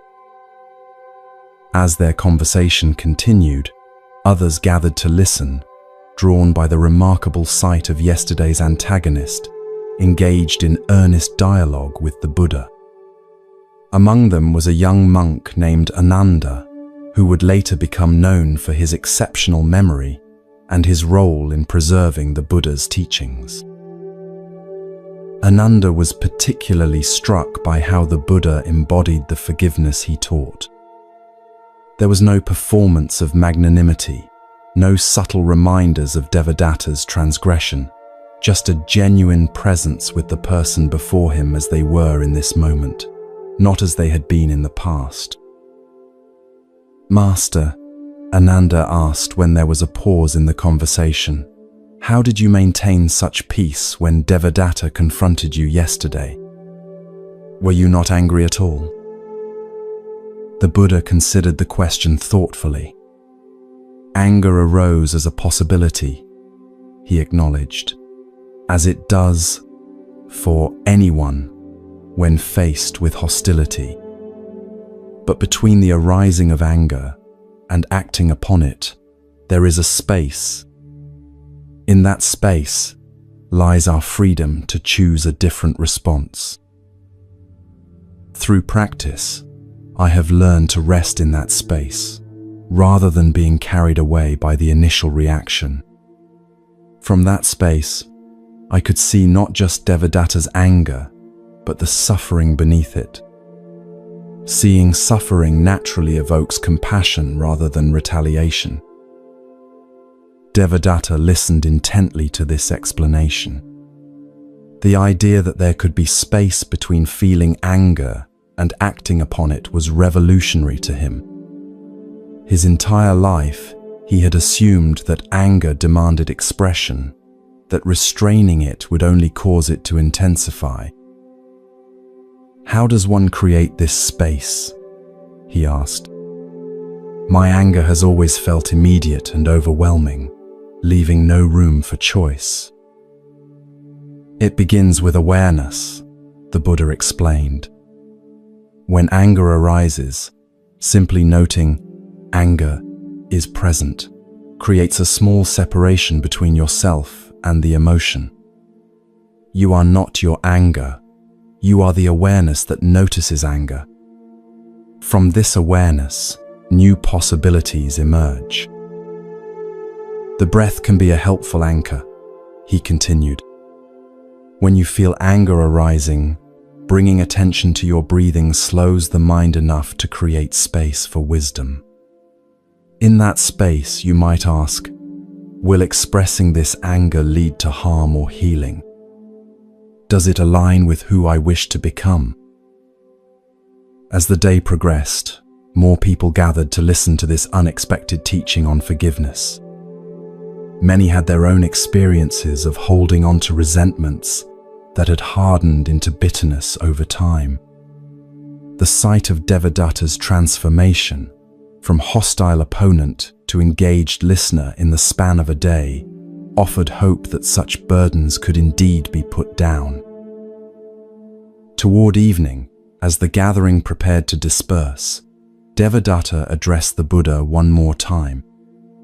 I came seeking forgiveness, he said, but I'm leaving with something far more valuable, the understanding that I must forgive myself as well. My anger toward you was really anger at my own choices, projected outward. Buddha nodded, pleased with this insight. Self-forgiveness is often the most difficult kind, yet without it, our forgiveness of others remains incomplete. When we truly forgive ourselves, we create space for genuine transformation. Remember, he added, forgiveness is not a single act, but a practice, something we cultivate day by day, moment by moment. There will be times when old patterns of anger arise again. When this happens, greet them with the same compassion you would offer a friend who has lost their way, and gently redirect your mind toward peace. In the months and years that followed this encounter, Devadatta underwent a profound transformation. He did not abandon his merchant business entirely, but redirected it toward goods that genuinely benefited others. He became known for fair prices and honest representations of his wares. More surprisingly to those who had known him before, he began to teach what he was learning about managing anger and practicing forgiveness. The story of his confrontation with the Buddha and the unexpected response that catalyzed his change spread throughout the region. Many who heard it found the courage to examine their own resentments and consider the possibility of letting them go, not for the benefit of those who had harmed them, but for their own liberation from suffering. Years later, when the Buddha returned to that same marketplace during his travels, Devadatta was among those who came to welcome him. The two sat once again beneath the banyan tree, no longer as former adversaries, but as fellow travelers on the path of awakening. "Do you remember our first meeting?" Devadatta asked with a smile that acknowledged how far he had come from that angry day. "I remember a man in pain," the Buddha replied simply, "and I see before me now a man at peace. Both are temporary conditions. The freedom lies in knowing that neither defines who you truly are." Ananda, who had accompanied the Buddha on this return journey, later recorded this teaching on forgiveness as one of the most powerful demonstrations of the Dharma in action. The transformation of Devadatta became a frequently cited example of how responding to hatred with compassion could create space for genuine change. As the Buddha continued his teaching that day, he offered what would become one of his most quoted insights on forgiveness. Holding on to anger is like grasping a hot coal with the intent of throwing it at someone else. You are the one who gets burned. This vivid image helped many understand that forgiveness is not a gift we give others, but a liberation we offer ourselves. He also taught that, in this world, hatred has never dispelled hatred. Only love dispels hatred. This principle, responding to negativity with its opposite, rather than with more of the same, became a cornerstone of Buddhist practice and a guidepost for those seeking to break cycles of resentment and retaliation in their own lives. As you drift towards sleep, perhaps you too can reflect on the liberating power of forgiveness. Is there someone in your life, perhaps even yourself, who might benefit from the release of a grudge long carried? What burden of resentment might you put down, not for the benefit of the person who harmed you, but for your own peace?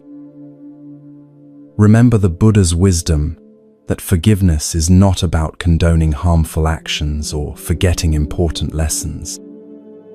Rather, it's about freeing yourself from the ongoing pain of carrying yesterday's injuries into today's experience. It's about creating space between what happened and who you are now becoming. The Buddha taught, you yourself, as much as anybody in the entire universe, deserve your love and affection. This includes the gift of forgiveness, the setting down of burdens too heavy to carry into the future you wish to create.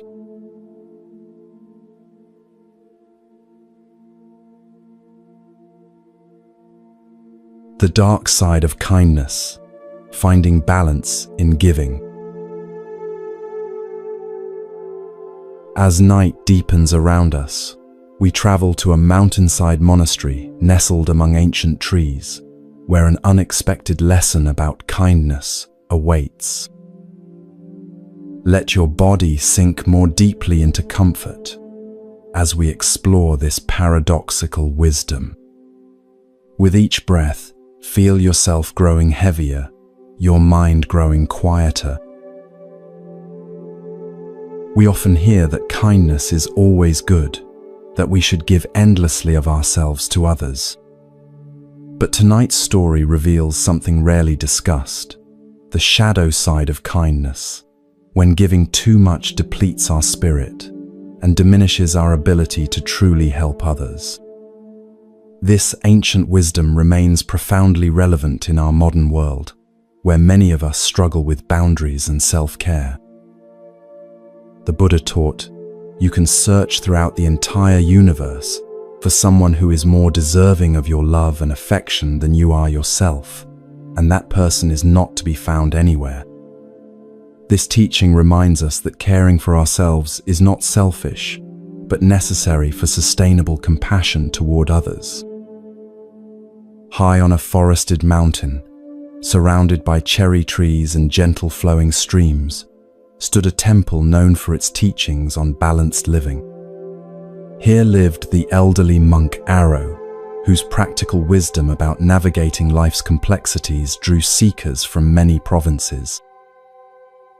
One spring morning, as cherry blossoms drifted like pink snow around the temple grounds, a young woman named Kiara arrived. Her face, though beautiful, carried shadows of exhaustion and disappointment.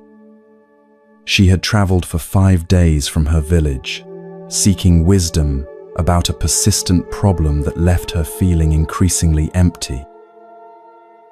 After being welcomed and offered tea to refresh herself after her journey, Kiara was invited to speak with Master Arrow in the temple garden. The old monk's kind yet penetrating gaze seemed to see beyond her careful composure to the depletion beneath. Master Arrow, Kiara began, her voice soft yet determined. I've come because something in my life feels deeply wrong, though I can't understand what it is. I've always been kind and generous, the person everyone in my village comes to for help, for listening, for support. I give everything I can to others, yet I feel increasingly hollow, as if something essential is being drained from me. She paused, struggling to articulate her confusion. I was taught that kindness brings joy to the giver as well as the receiver. If that's true, why do I feel so depleted? Have I not been kind enough? Or is there something wrong with how I'm practicing kindness? Arrow studied her thoughtfully, noting the tension in her shoulders and the way her hands clutched her teacup, as if seeking warmth from its simple clay form. He recognized in her the common pattern of someone who had given far beyond their capacity, mistaking depletion for virtue. Kiara, he said gently, before I answer, may I ask you a question? When was the last time you did something solely for your own joy, with no thought of helping others? The young woman looked startled, almost guilty, as if he had suggested something improper. She thought for a long moment. I can't remember, she finally admitted. There's always someone who needs help in the village. It would feel selfish to pursue my own interests when others are suffering. Arrow nodded, his suspicion confirmed. "Let me share a story that has been passed down through generations," he said, gesturing for her to follow him deeper into the garden. They walked together along a stone path that wound between flowering cherry trees and carefully tended vegetable plots. "Imagine a village surrounded by a lush forest," Arrow began. "At the center of this village stood a magnificent cherry tree, more ancient and glorious than any other. Its roots reached deep into the earth, and its branches extended shelter and beauty to all who gathered beneath them. This tree was considered sacred by the villagers. Not only did it provide beauty and shade, but its fruits were exceptionally sweet and nourishing. The villagers believed that the prosperity of their community was directly connected to the health of this great tree. They stopped beside a stone bench, overlooking a small pond where koi fish swam in lazy circles, their orange and white forms creating living patterns in the clear water. Arrow invited Kiara to sit, then continued his story. For generations, the village operated by a principle of balance. They took only what they needed from the tree and the surrounding forest, always giving back through care and cultivation. Each family was responsible for tending the tree for 1 month of the year, ensuring it received proper water, clearing away pests, and treating any signs of disease. This system worked beautifully for many years.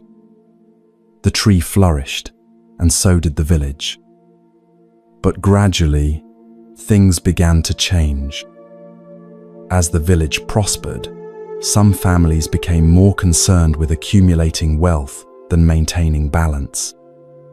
They took more than their share of fruits, without contributing equally to the tree's care. Other families, seeing this imbalance, tried to compensate by giving even more of their time and energy to the tree's care.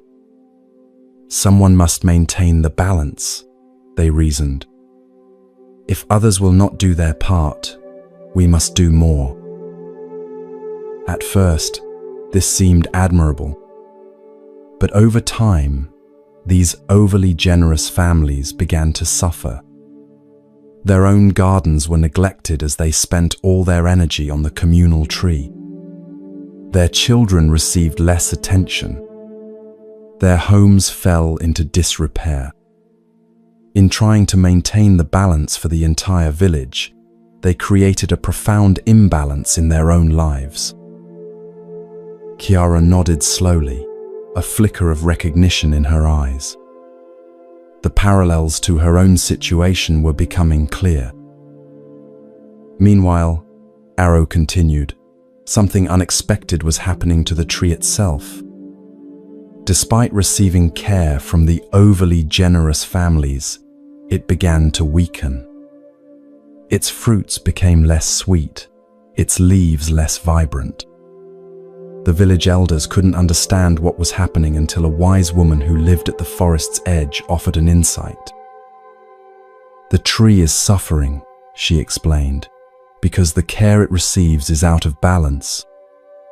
Some give nothing, creating emptiness. Others give too much, creating dependency. The tree needs balanced, sustainable care from all who benefit from its gifts, not excessive sacrifice from a few." Arrow paused, allowing Kiara time to absorb the metaphor. A gentle breeze stirred the cherry blossoms around them, a few petals landing on the surface of the pond, where they floated like tiny boats among the fish. "The moral of this story," Arrow said softly, "is that generosity must be balanced to be truly beneficial, both for the receiver and the giver. When we give without discernment or boundaries, we not only deplete ourselves, but often create unhealthy dynamics with those around us. You might think that kindness is always good since it helps maintain well-being," he continued. "However, There is what we might call toxic kindness, a form of giving where we forget ourselves entirely, becoming so focused on others' needs that we disappear into the background of our own lives. Chiara's eyes widened at this concept. No one had ever suggested to her that kindness could have a dark side. In her village, self-sacrifice was consistently praised, especially for women. The more one gave, the more virtuous they were considered. Think of a parent, Arrow suggested, who gives everything for their children's well-being to the point of completely neglecting their own health, interests, and dreams.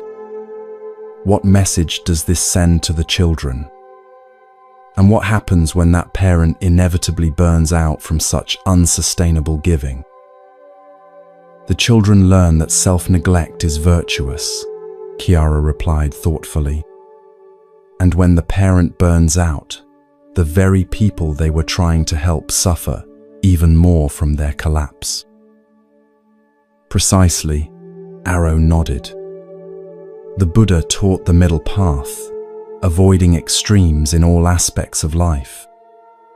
This applies to giving as much as to anything else. Sustainable compassion requires that we honor our own needs alongside those of others. They sat in silence for a moment, watching a dragonfly skim across the pond's surface. Chiara seemed to be processing this new perspective, examining her life through a different lens. There are several ways that excessive kindness becomes harmful, Arrow continued. First, when we never say no to others' requests, we eventually become resentful, even if we hide it from ourselves. This resentment poisons the very kindness we're trying to offer. Second, when we constantly prioritize others' needs above our own, we teach them that our boundaries don't matter. People come to expect our sacrifice rather than appreciating it as a gift freely given. Third, and perhaps most importantly, excessive self-sacrifice often comes from a place of fear rather than love, fear of rejection, fear of not being needed, fear of confrontation. Actions motivated by fear rather than love rarely bring the results we hope for. Chiara looked down at her hands, which had finally relaxed their grip on the teacup. I recognize myself in what you're saying, she admitted. I've been afraid that if I stopped being constantly available to everyone, they would no longer value me. My kindness has been partly about earning my place in the community.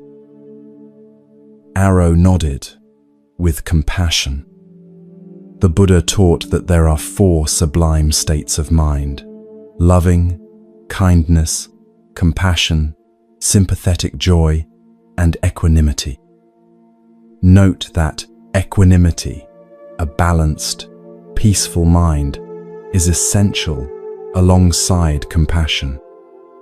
Without it, our compassion becomes distorted and unsustainable. He rose from the bench and gestured for Chiara to continue walking with him through the garden. They followed the path to a section where medicinal herbs grew in carefully tended beds. Look at how these healing plants are cultivated, Arrow said. They need adequate space around them. If planted too closely together, they compete for nutrients and none thrive. So too, with humans, we need space for our own growth if we are to have anything meaningful to offer others. As they continued their walk, Arrow shared more aspects of balanced giving. He explained how helping others navigate their challenges requires discernment about when assistance supports growth and when it creates dependency. He described the importance of recognizing one's own capacity on any given day, rather than giving from a place of depletion. The Buddha taught that we should be islands unto ourselves, Arrow explained. This doesn't mean isolation, but rather developing inner resources so that our well-being isn't entirely dependent on external validation or roles. From this stable inner island, we can reach out to others in genuine service rather than from need. By midday, they had completed a circuit of the temple grounds and returned to a small pavilion where a simple lunch awaited them. As they ate rice, vegetables, and pickled radishes, Kiara asked the question that had been forming in her mind throughout their conversation. Master Arrow, how do I find the right balance? How do I continue to be kind without losing myself in the process? Arrow smiled, pleased with her willingness to explore this nuanced territory. The Buddha offered guidance through what he called the middle way, finding the path between harmful extremes. Let me share some practical approaches to balanced kindness. First, establish clear boundaries. Decide what you can genuinely offer without resentment, and practice communicating these limits clearly and kindly.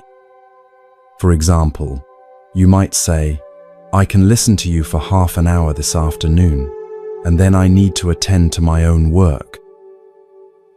Second, release the guilt that often accompanies self-care. Remember that taking care of yourself isn't selfish, it's necessary for sustainable compassion. The Buddha himself took time for rest and solitude, even stepping away from his disciples regularly to replenish his energy. Third, pay attention to motivation. Ask yourself honestly, am I helping because it truly serves this person's highest good, or am I seeking approval, avoiding conflict, or fulfilling an identity as the helpful one? Genuine compassion comes from a clear heart, not from hidden needs. Kiara nodded, absorbing these teachings. She could see how her helping often came from a place of seeking validation rather than from centered compassion. The distinction was subtle but profound. Fourth, Arrow continued, cultivate discernment about when help is truly helpful. Sometimes allowing others to struggle through their challenges builds their capacity more than rescuing them. Ask, am I supporting growth or fostering dependency before jumping in to solve problems for others? Finally, create a list of priorities that includes your own well-being and growth. The Buddha taught that we have duties to ourselves as well as to others. These include developing wisdom, ethical conduct, and inner peace, none of which can be achieved if we're constantly depleted from excessive giving. After lunch, they moved to a quiet meditation hall where afternoon sunlight filtered through paper windows, creating a golden atmosphere conducive to reflection. Here, Arrow guided Kiara through a meditation practice specifically designed to cultivate balanced compassion. Begin by extending kindness to yourself, he instructed. Imagine filling your own cup first, until it naturally overflows to others. This isn't selfish, it's the only sustainable approach to genuine compassion. The meditation began with self-compassion, then gradually expanded to include loved ones, neutral persons, difficult people, and finally all beings. Throughout, Arrow emphasized maintaining equanimity, a balanced heart that offers love without becoming overwhelmed by others' suffering. The Buddha taught that true compassion includes wisdom, Arrow explained after the meditation concluded. It recognizes that each person must walk their own path and learn their own lessons. Our role isn't to take on others' journeys, but to offer support while honoring their autonomy and our own boundaries. As evening approached, painting the mountains in shades of purple and gold, Kiara prepared for her final night at the temple before beginning her journey home the next day. She felt both challenged and liberated by the day's teachings, recognizing for the first time how her pattern of excessive giving had undermined the very joy and connection she sought to create. "One last guidance before you depart tomorrow," Arrow offered, as they watched the sunset from the temple porch. "Remember that changing patterns of excessive giving often meets resistance from those who have come to expect your sacrifice. Some may try to make you feel selfish for establishing healthy boundaries. When this happens," he continued, "recall the tree in our story. By reclaiming balance in your life, you're not becoming less compassionate, you're creating the conditions for genuine, sustainable kindness that truly benefits everyone, including yourself." That evening, in the quiet of her guest room, Kiara reflected on specific changes she would implement upon returning to her village. She would set aside time each day for her own interests, the poetry she had neglected for years, the walks in nature that replenished her spirit. She would practice saying no to requests that exceeded her capacity, offering alternatives rather than automatic self-sacrifice. Most importantly, she would work on releasing the belief that her value depended on how much she gave to others. The Buddha's teaching that each being has inherent worth, not earned through service but intrinsic to existence itself, offered a profound alternative to her lifelong pattern of seeking validation through endless giving. In the months and years that followed her visit to the temple, Kiara gradually transformed her relationship with kindness. Rather than being the person who always said yes, she became known for her thoughtful discernment about where her energy could be most helpful. She learned to give from a place of genuine choice rather than compulsion or fear. Surprisingly to her, the quality of her relationships improved. Those who valued her only for what she could give them naturally drifted away, while deeper connections formed with people who appreciated her authentic presence. The help she did offer became more effective because it came from a place of fullness rather than depletion. Occasionally, Kiara returned to the mountain temple to deepen her understanding with Master Arrow. During one such visit, she shared how the teaching about balanced kindness had transformed not just her relationships with others, but also her relationship with herself. "I've discovered something unexpected," she told Arrow as they walked the same garden path where their first conversation had taken place.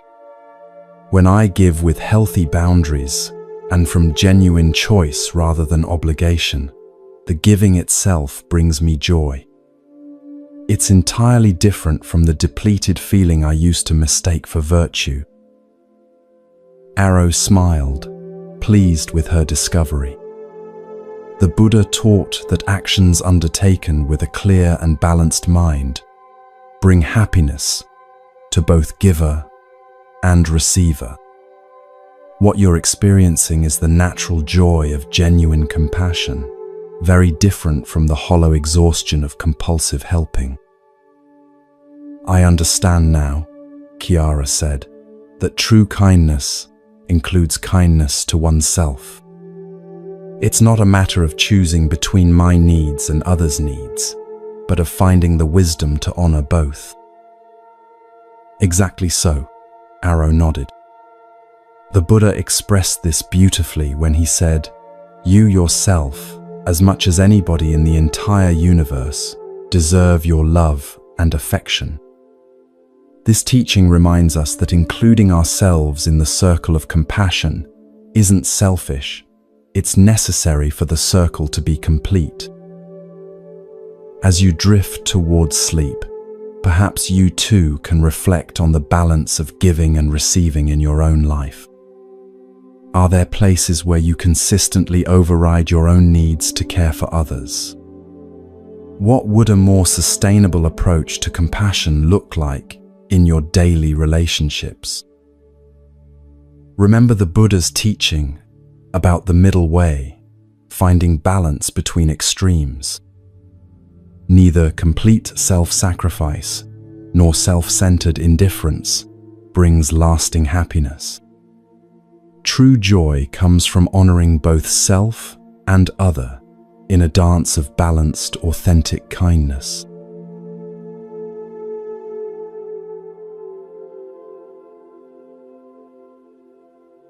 The art of forgiveness, finding freedom through letting go.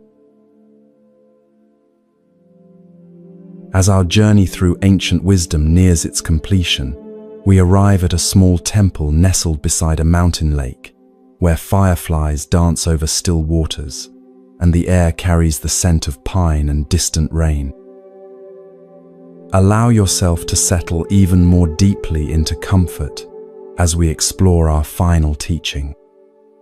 With each breath, feel your body becoming heavier, your mind growing more peaceful. Tonight's story explores one of the most challenging yet liberating practices in Buddhist tradition: forgiveness. Not the kind of forgiveness that excuses harmful actions or pretends wounds don't exist, but a deeper forgiveness that frees us from the prison of resentment and allows healing to begin. The Buddha taught, holding on to anger is like grasping a hot coal with the intent of throwing it at someone else. You are the one who gets burned. This profound insight reveals that forgiveness is not primarily a gift we offer others, but a liberation we grant ourselves. In a tranquil valley where mist gathered each morning among ancient cedars, there stood a modest temple known for its teachings on inner peace and reconciliation. Here lived the respected master Kumin, whose gentle approach to life's deepest wounds drew people from many provinces, each carrying burdens of hurt that had hardened into resentment over time. On a summer evening when the air was sweet with the scent of night-blooming jasmine, a middle-aged man named Takeo arrived at the temple gate. Unlike many who came with clear questions or specific problems, Takeo's face revealed only a general weariness, the kind that comes not from physical exertion but from carrying invisible weights for many years.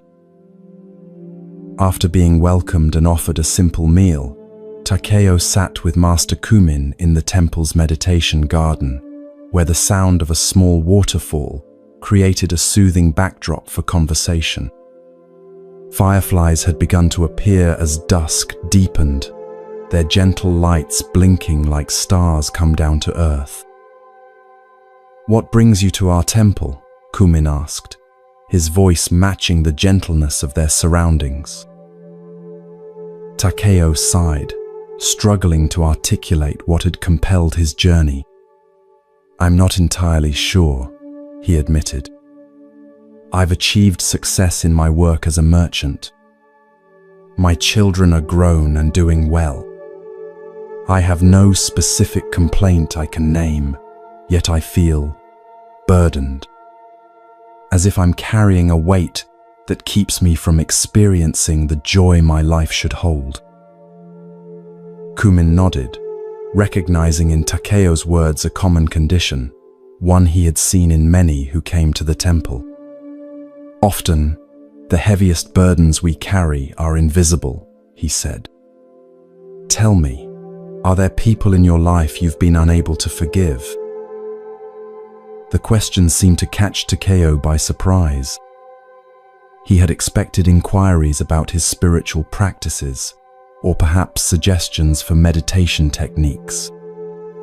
This direct reference to forgiveness touched something deep, a tender spot he usually avoided.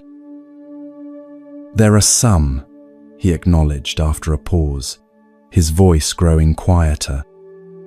"My former business partner who cheated me 20 years ago.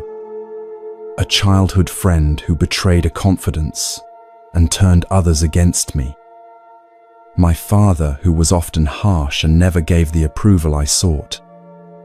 He stopped, seeming surprised by how readily these old wounds had surfaced. "And yourself?" Kumin asked gently. "Have you forgiven yourself for your own mistakes and limitations?" Takeo looked startled, as if this possibility had never occurred to him. I'm not sure," he stammered. "I've always believed in holding myself to high standards." Kumin smiled with compassion. "Perhaps tonight I could share a story about forgiveness, one that has helped many understand its deeper nature. Would that be welcome?"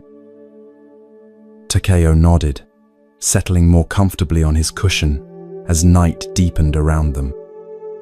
The temple attendants lit paper lanterns along the garden paths, creating pools of warm light in the gathering darkness. "This story," Kumin began, "has been passed down through generations of Buddhist teachers. It concerns an encounter between the Buddha and a man whose heart was consumed by bitterness. Many centuries ago, in the time when the Buddha walked the dusty roads of northern India, his reputation for wisdom and compassion had spread throughout the region. People from all walks of life, from kings to beggars, sought his guidance on matters both practical and profound. One day, as the Buddha sat teaching beneath a banyan tree in a busy marketplace, a merchant approached with anger, evident in every line of his body. This man had heard the Buddha's teachings about forgiveness and compassion and found them not just disagreeable but personally offensive. You see, the merchant had been deeply wronged earlier in his life. His business partner had stolen from him, taking not just material wealth, but also damaging his reputation with false accusations.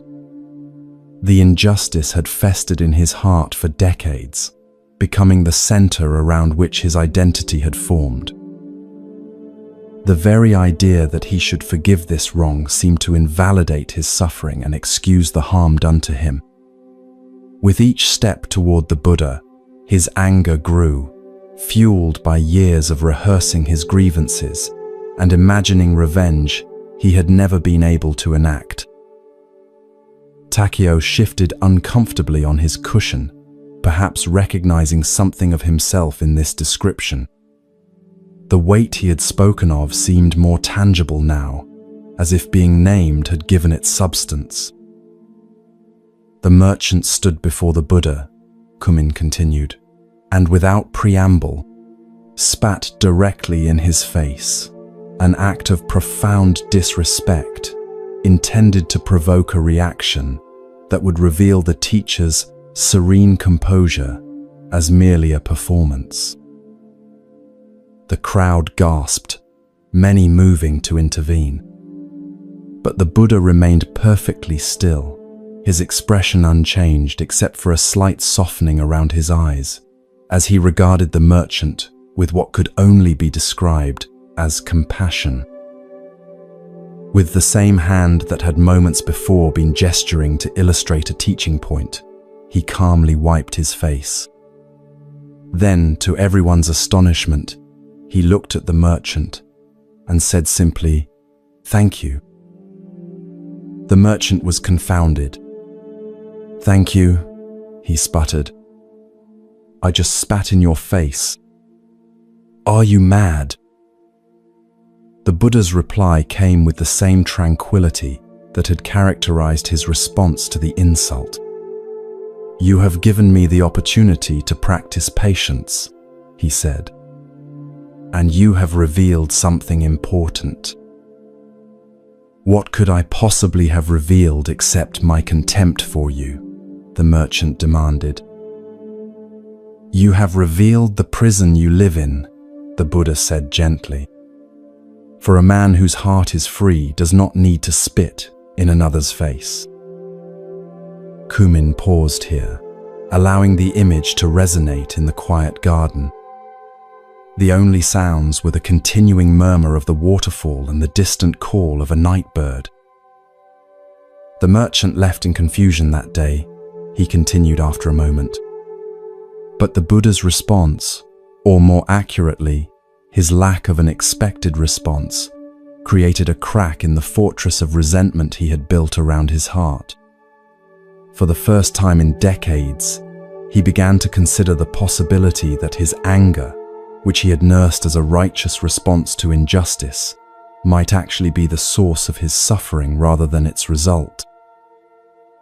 That night, the merchant could not sleep. He tossed and turned, replaying the marketplace encounter in his mind. Each time he remembered the Buddha's calm face after such a deliberate insult, something shifted in his understanding. By morning, though he could not have articulated why, he felt compelled to return to the teacher he had tried to humiliate. When he arrived at the place where the Buddha and his disciples had made their temporary camp, he approached with a very different demeanor. Bowing deeply, he said, "I have come to ask your forgiveness for my behavior yesterday. I don't understand why, but I could not rest until I had done so." The Buddha looked at him with the same gentle attention he had offered the day before.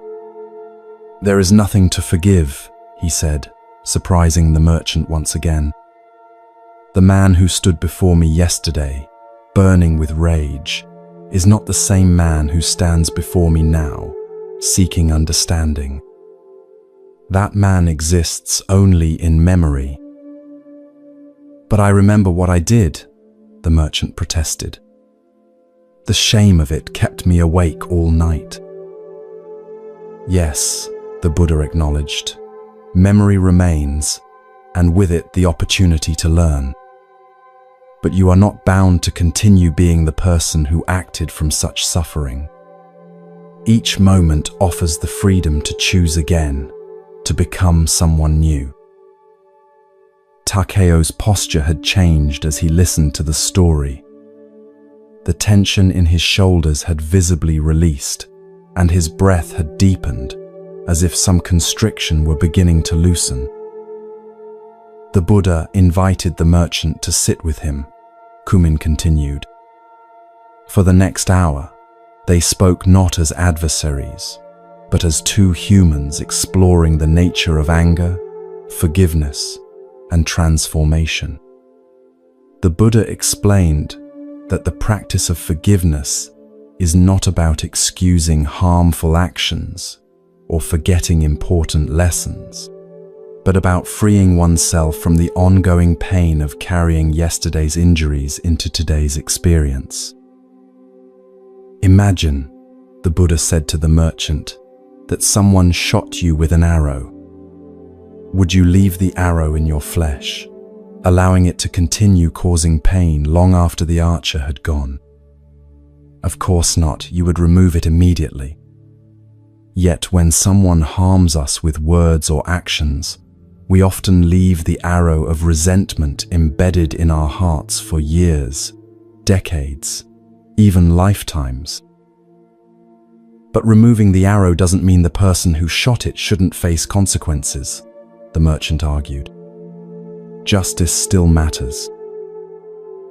Indeed, the Buddha agreed. Forgiveness doesn't mean we abandon discernment or appropriate action. We can still establish boundaries, seek restoration, or even pursue justice through proper channels. But we do so from a mind unclouded by hatred, which is more likely to result in genuine resolution rather than escalating cycles of harm. The fireflies had grown more numerous now, their intermittent lights creating a magical atmosphere in the temple garden. Takeo watched their dancing patterns as he absorbed the story, his face reflecting deep reflection. "What happened to the merchant?" he asked after a while. Kumin smiled. The merchant became one of the Buddha's most dedicated students. Having experienced the weight of carrying resentment and the freedom of letting it go, he was uniquely positioned to help others find the same liberation. The very experience that had been his prison became, through forgiveness, his path to freedom. But, Takeo objected, surely it can't be that simple. Some wounds are too deep, some injustices too severe to simply let go. You're right that it's not simple, Kumin acknowledged. Forgiveness is rarely a single act, but rather a process, sometimes a lengthy one. The Buddha never suggested that we deny our pain or prematurely declare ourselves over it. What he offered was a practice, a way of gradually releasing our grip on resentment. "Would you like to learn this practice?" Kumin asked. Takeo nodded, his earlier weariness now replaced by a cautious hope. "The practice begins with honesty," Kumin explained. "We must first acknowledge the full extent of our hurt without minimizing it. This honors our experience and creates a foundation for genuine rather than superficial forgiveness. Next, we recognize that holding on to resentment isn't protecting us from further harm, but actually prolonging our suffering. As the Buddha taught, it's like continuing to drink poison and expecting the other person to die. Then we distinguish between the action and the person. All harmful actions arise from ignorance, fear, or pain, even those that seem deliberately cruel. This doesn't excuse the behavior, but helps us see the universal human condition behind it. Finally, we make a conscious choice to release our grip on resentment, not for the other person's benefit, but for our own liberation. We might use a visualization of setting down a heavy burden or opening our clenched fist to let something go. Takeo considered these steps thoughtfully. "What about forgiving oneself?" he asked. "You mentioned that earlier, and I realize I may be harsher with my own failings than with others." Self-forgiveness follows the same principles but often proves the most challenging practice, Kumin replied. We must extend to ourselves the same compassion we would offer a dear friend who had made a mistake. The Buddha taught that all beings deserve compassion, and that includes the person in the mirror. As the night deepened around them, Kumin guided Takeo through a forgiveness meditation, first focusing on someone who had caused minor harm, then gradually working toward more significant wounds, including those he had inflicted on himself. The practice didn't aim for immediate transformation, but planted seeds that would continue to grow long after Takeo returned home. "Remember," Kumin advised as they concluded their evening together, "forgiveness doesn't happen all at once. It's more like watching a tightly closed flower gradually open its petals to the sun. Each small release creates space for more opening, until eventually what seemed impossible becomes your natural way of being." Takeo spent 3 days at the temple, learning more about the practice of forgiveness and beginning to apply it to the specific relationships that had been sources of his invisible burden. On his final evening, he joined Kumin for tea in the same garden where they had first spoken. "I feel lighter," Takeo observed, somewhat surprised by his own experience. "Not completely unburdened, These patterns of resentment have deep roots, but I can sense the possibility of freedom in a way I couldn't before. That glimpse of possibility is the beginning of transformation, Kumin affirmed. The Buddha said, "If it were not possible to cultivate the good, I would not tell you to do so." This applies to forgiveness as well. If liberation from resentment were not possible, the Buddha would not have taught it as a central practice. What happens when we've done this work of forgiveness, but the other person doesn't acknowledge the harm they caused? Takeo asked. My former business partner, for instance, has never admitted his dishonesty. That's an important question. Kumin nodded. Reconciliation, the restoration of relationship, requires both parties to participate. Forgiveness, however, is something you can practice regardless of the other person's awareness or response. It's primarily about your liberation, not their absolution. The Buddha distinguished between forgiveness and foolishness. Forgiving someone doesn't mean trusting them again if they've shown themselves to be untrustworthy. It doesn't mean resuming a relationship that was harmful. It simply means releasing the burning coal of resentment so your own hand can heal. As the moon rose over the temple garden, casting silver light on the small waterfall and the now still surface of the pond, Takeo felt a peace he hadn't experienced in years. The prospect of returning to his busy life no longer seemed like a return to burden, but an opportunity to practice this new understanding in daily interactions. One final teaching before you depart tomorrow, Kumin offered. The Buddha said, in the end, only 3 things matter: how much you loved, how gently you lived, and how gracefully you let go of things not meant for you. Forgiveness is the art of letting go with grace, releasing not just others from the prison of your judgment, but yourself from the prison of your resentment. In the months and years that followed his visit to the temple, Takeo gradually transformed his relationship with the past hurts that had become defining features of his internal landscape. The practice wasn't always easy. There were days when old resentments flared up strongly, especially when triggered by new situations that echoed past wounds.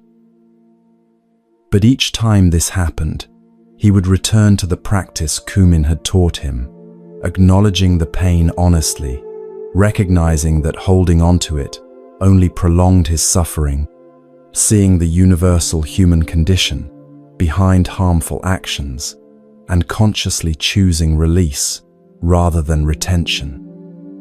With each repetition, the process became more natural, requiring less deliberate effort. Most surprisingly to Takeo, the practice of forgiveness began to change not just his relationship with the past, but his experience of the present. He found himself less easily offended, more readily assuming good intentions behind others' actions, and more capable of addressing conflicts directly before they hardened into resentments. His capacity for joy expanded as the energy previously consumed by maintaining grudges became available for appreciation and creativity. The success he had achieved in his merchant business, which once felt hollow despite its material rewards, now brought genuine satisfaction as he focused on how it allowed him to contribute to his community. Occasionally, Takeo returned to the temple to deepen his practice with Master Kumin. During one such visit, he shared a significant development. He had finally had a conversation with his former business partner, not seeking admission of wrongdoing or even apology, but simply to close that chapter with clarity and peace. The meeting wasn't what I expected, Takeo told Kumin as they walked the same garden path where their first conversation had taken place. He still denies any deliberate deception, seeing the situation entirely differently than I do. In the past, this would have reignited all my resentment. But this time, I could see his perspective, not agree with it, but understand how he might genuinely believe his version of events. That's the deeper forgiveness. Kumin nodded approvingly. Not just letting go of anger, but developing the wisdom to see how differently we all experience the same situations. The Buddha taught that we don't see things as they are, but as we are, through the filters of our own past experiences, fears, and desires. The meeting brought closure in a way I hadn't expected, Takeo continued. Not through vindication or apology, but through releasing my need for either. I realized I don't need him to see what happened through my eyes to be at peace with it myself. You've discovered the true freedom of forgiveness, Kumin smiled. As the Buddha taught, hatred never ceases by hatred, but by love alone is healed. This love isn't sentimental or naive. It's the profound recognition of our shared humanity, with all its blindnesses and capabilities for both harm and healing. As you drift towards sleep, perhaps you too can reflect on the liberating power of forgiveness. Are there resentments you've been carrying, perhaps for so long they've become part of your identity? What would it feel like to begin releasing your grip on these old injuries, not for the benefit of those who caused them, but for your own freedom and peace?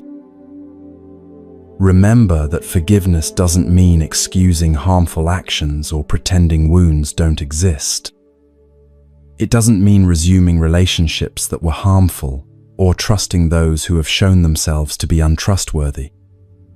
It simply means putting down the burning coal of resentment so your own hand can heal.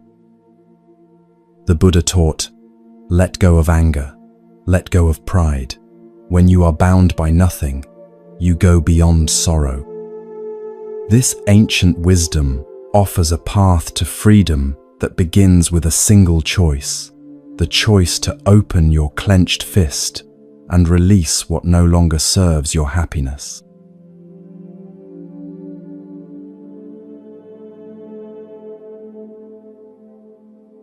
As our journey through these ancient teachings comes to a close, let the wisdom of these Zen stories settle gently into your mind. Like seeds planted in fertile soil, they will continue to grow even as you sleep. We've explored how people enter our lives with purpose, not by chance, each connection offering unique lessons for our growth. We've discovered the wisdom of non-interference, learning when helping others might actually hinder their important life lessons. We've gained insight into recognizing those who may harm us, while maintaining compassion rather than judgment. We found peace in having fewer, deeper connections rather than many shallow ones. We've learned that true kindness includes kindness to ourselves, maintaining balance in how we give. And finally, we've embraced the liberating power of forgiveness, releasing resentments that no longer serve us. The Buddha taught that peace comes from within, do not seek it without. Tonight, as you drift into sleep, allow these timeless teachings to create that peace within you. Trust that the connections in your life, whether they bring joy or challenge, are not random, but meaningful threads in the beautiful tapestry of your journey. May your sleep be peaceful and deep. May the wisdom of these stories continue to unfold in your dreams. And may you awaken renewed, a little lighter, a little wiser, ready to see with fresh eyes the sacred purpose behind each encounter in your life.